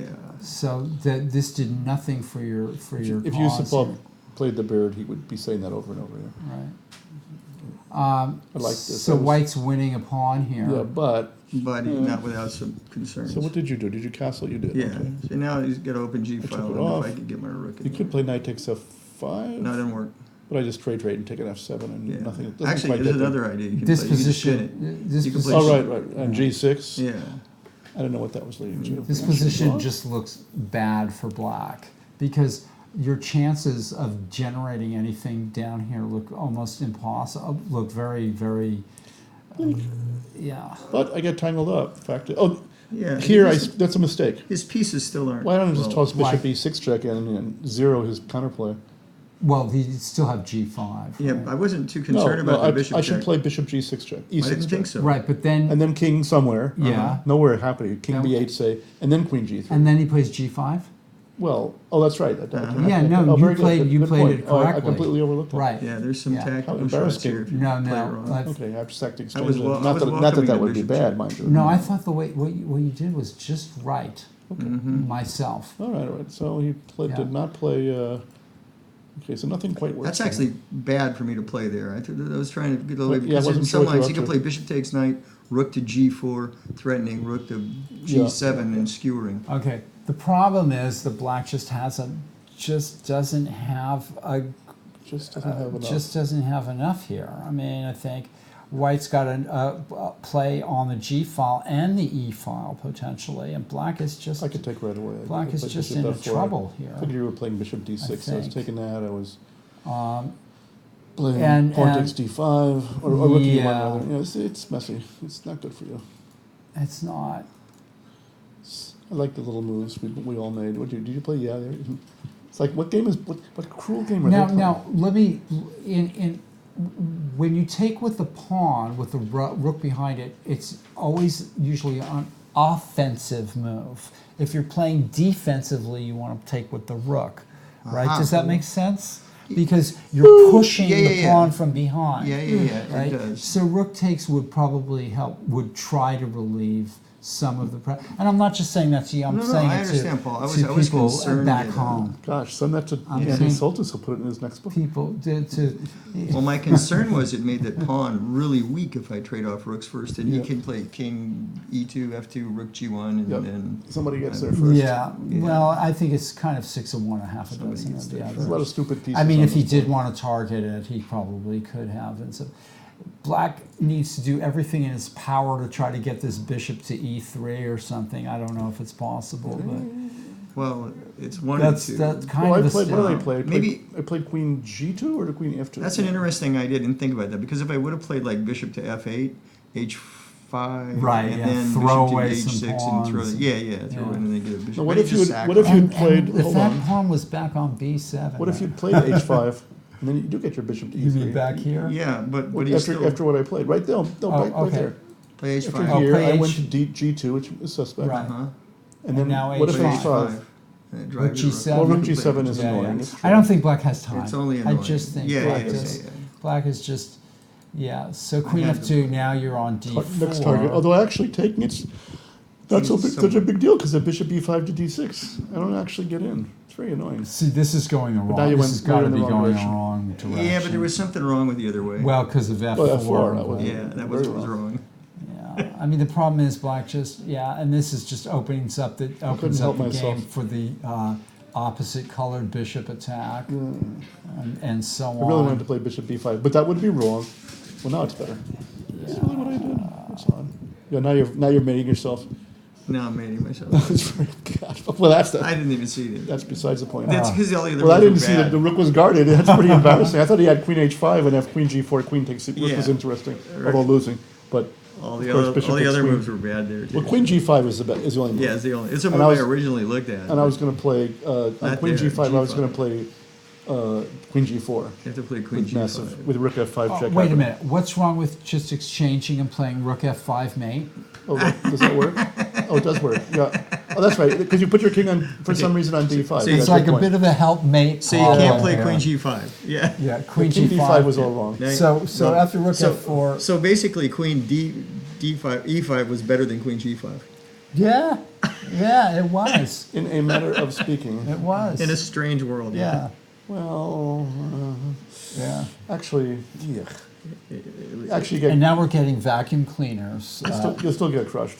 The fact is, Yeah. takes and if you Yeah, take back yeah. queen g8 is winning anyway. Oh, that's a fascinating. I didn't even see that little word mate. That's pretty funny. Clarence is back to the drawing board for this opening Yes. for you. There are other third moves. I'm gonna, yeah. Although I like Bird's defense, but boy, you have to play it accurately. I think did Carlson play it once? I think too? Probably got Maybe it. one. I think he Anyone did. probably. Yeah, no, he could. Yeah, maybe I don't remember against that. some random 2650 player. Schliemann is probably what bothers me the most. Schliemann. Do you know there's a line I've been playing against the Schliemann and Blitz which I'm gonna for the everybody out there. The Schliemann is F5 against the Roy Lopez, Right. where you play D4. Oh yeah, that's Right, and you crazy s- piece act. You sacrifice the piece, and if Yeah. you look at that online, if you look at the results, White does pretty well Yeah, well, if you're playing statistically against- with It's that. possible that people know what they're doing on occasion for black when white has a problem. Yeah, but you I can don't remember what the right move is, mind you. Well, the Is it F fact takes is, White E4, gets some White takes E5 positional. and White gets a Knight positional positional compensation and a couple of pawns, and sometimes the pawns fall more and more. So that's an interesting interesting thing to look at anyway. And because it's so rarely played, you might be able to finagle somebody. find some of your own ideas in that opening. You don't have the chat here either. No, somebody else is doing the chat. I'm just Really? Where? here. Where's the chat going on? The Over chat's who's monitoring the chat? Yeah, we have people monitoring the chat, But and people monitoring. you've told people that in fact we can't.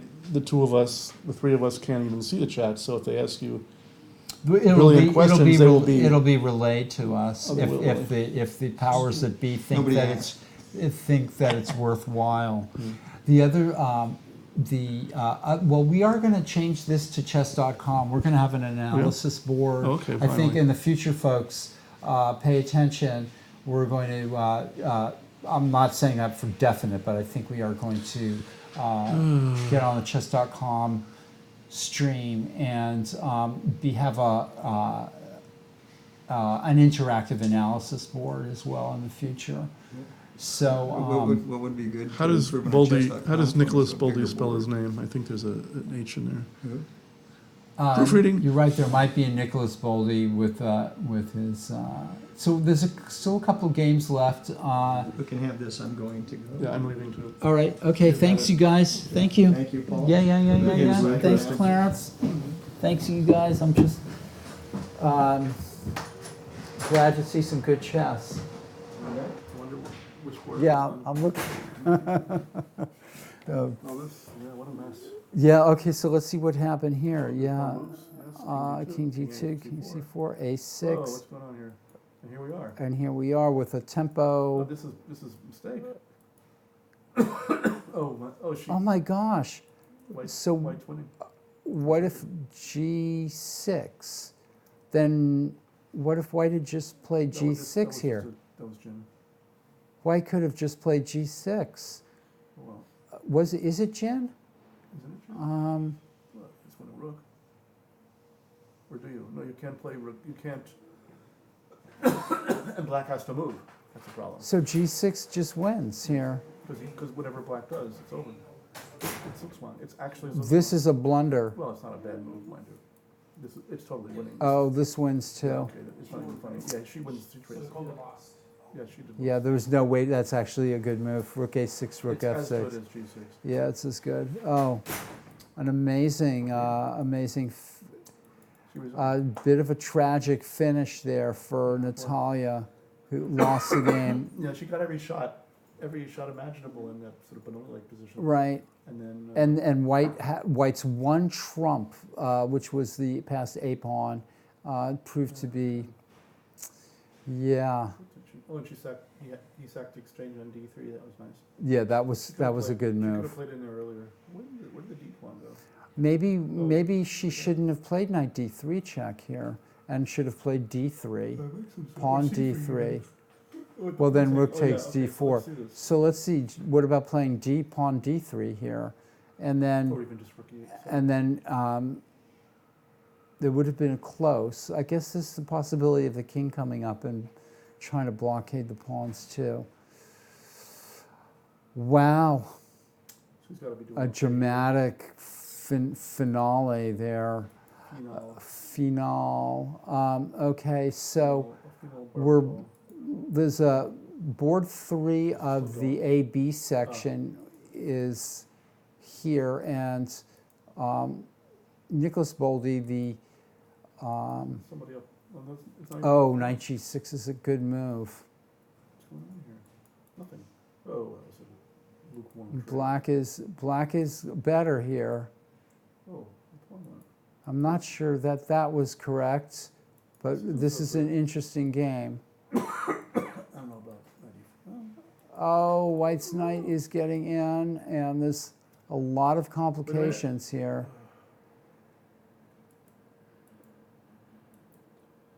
Uh-oh. Not careful.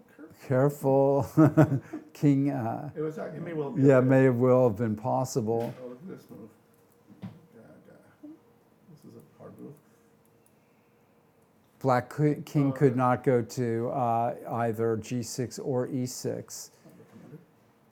And so White wins the H pawn, and now is a dangerous passed pawn. Now, who knows who's winning? Uh-oh. And that pawn reminds me of that knight on G6 can be dislodged. Excuse me. And there's a piece. Where is it? Rook E5. Oh, rook takes H7. Oh, A check. No. This is still interesting. If Rook H7, Rook A7 Right, check. Right. So what's going on here? Knight H4. Legal. Oh, check. Takes with the check. Oh, right. Oh, so Knight H6 Just is play played knight E3. instead. I think it just wins a piece. Knight G3. Yeah, it just wins a piece for nothing. Yeah, but there's a lot of black pawns marching in. White's not Yeah, going with well. rookie. Yeah.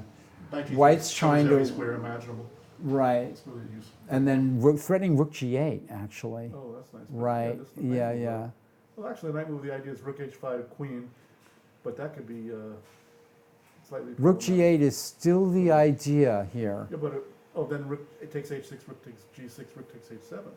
It didn't work. So maybe Black needs to play Rook E7 here, and then if Queen- Rook G8, well then Knight takes, Yeah, but that's. and that then is- Rook E2 check and yeah, takes yeah, that yeah, pawn. yeah. Yeah. Whoa, that's So yeah, we're having the incredible shrinking board, and weird. So actually, on Rook E5, knight back to F5. Do it right next time. Whoa, what's this? Rook E8. Oh, interesting. Yeah, I guess That could be enough. that could be enough to just win the game. So King E6, what the heck? But then Rook G7, your favorite move. Then this is actually still interesting. Yeah, it's still interesting, still crazy. Yeah. Yeah. King D8 just flat out loses to knight F7 to D6. Okay. So King E6 is pretty much necessary. Or yeah, And then Rook G7. Rook G7 Oh, you for can't even play King F. You can't play King F5. So what does he do on Rook G7? There are checks. That's annoying. But who wants to check in this position? if you play. I guess maybe Rook H8 on Rook G7. Well, they just take the knight. And that's a win. It's only Well, then rook h7. Oh, yeah. Then now white should be knight G4 coordinated. can solve And, the F pawn even. yeah, white Or should be. Rook F7 and just Yeah. push the H pawn. Or king F3. Right. Yeah, White's it's easy. coordinated Yeah, enough there. There's nothing wrong with I it. agree. Suddenly, and if knight h8, rook Then, g8. Rook G8 and Yeah. Tough position. unguarded. Well, that's actually not quite clear either. King E7, A knight f5 check. Or, king D7. yeah. You're right. It's not clear. Wait, so king This E7, is a- knight F5, F7 is not good. So that's still black holding on. Oh. Too bad he didn't go G3.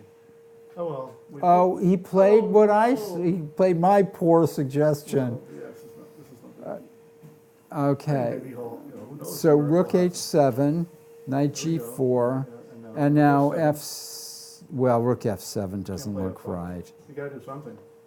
d4, d4. Well, that's not a move.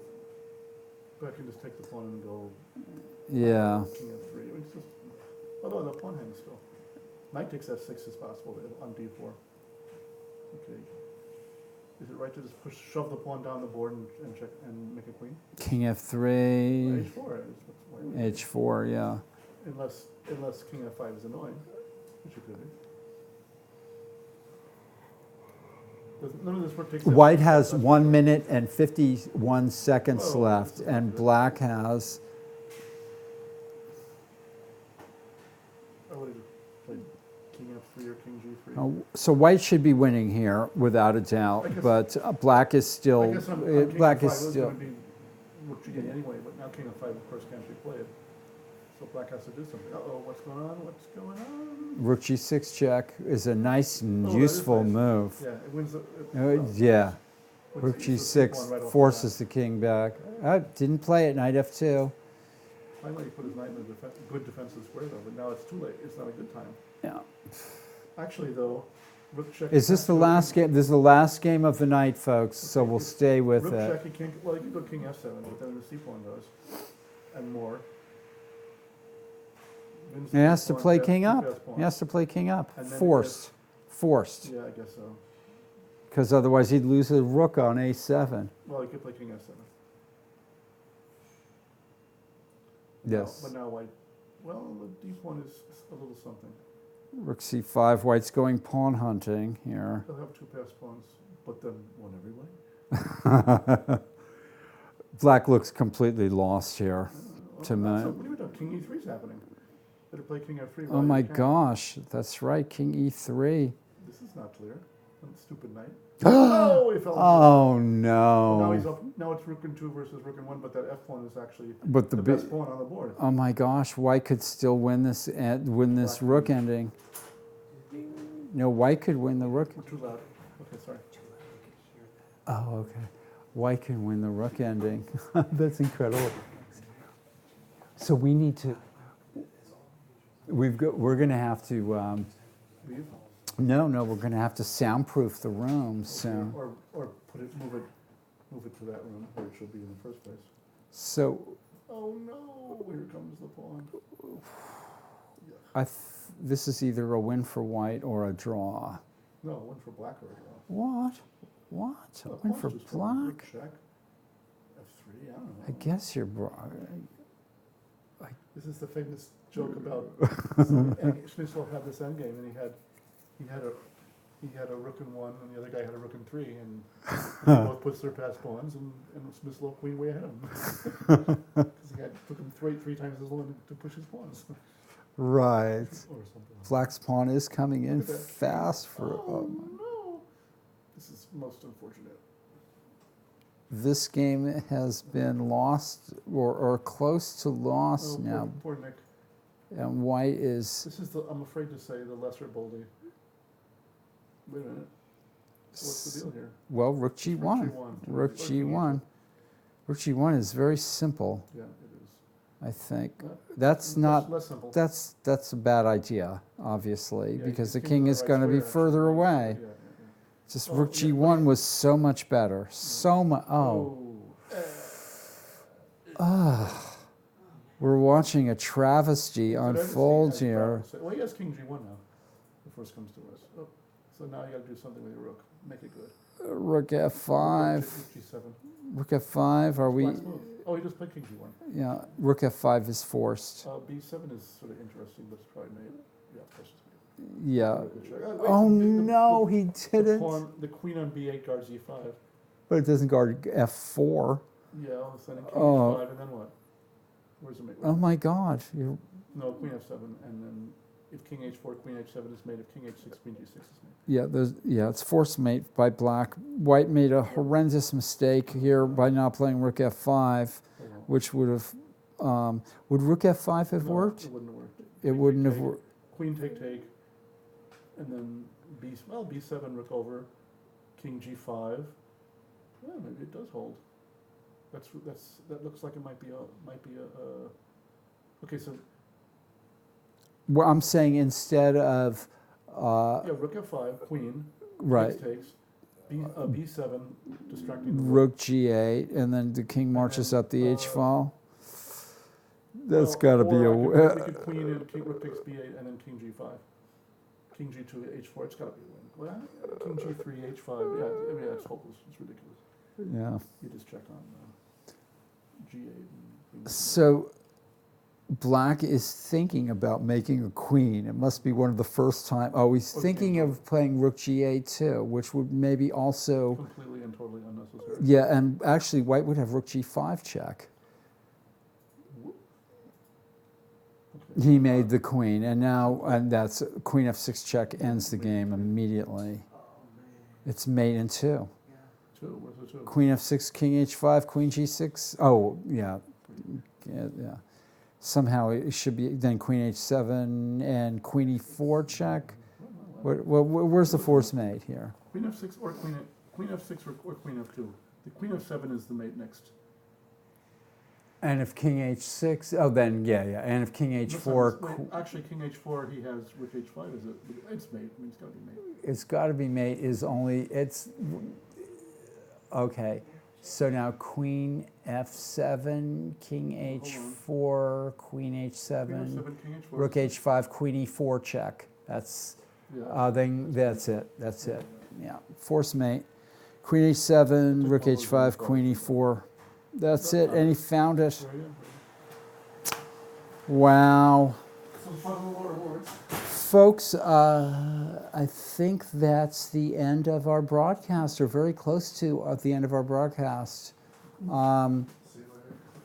Black has just mated white on the third board of the AB section of the Tuesday night marathon. I'm FIDE Master Paul Whitehead, and I'm going to say good night from downtown San Francisco at the Mechanics Institute Chess Club, the oldest chess club in the United States. Join us again on Saturday morning at around 10 o'clock. We're going to be starting a live broadcast of the Northern California State Rapid Championship. And we're going to have some grandmasters playing, and it's going to be very exciting. Tune us into us on Twitch and YouTube live. Good night, everybody, and that's it.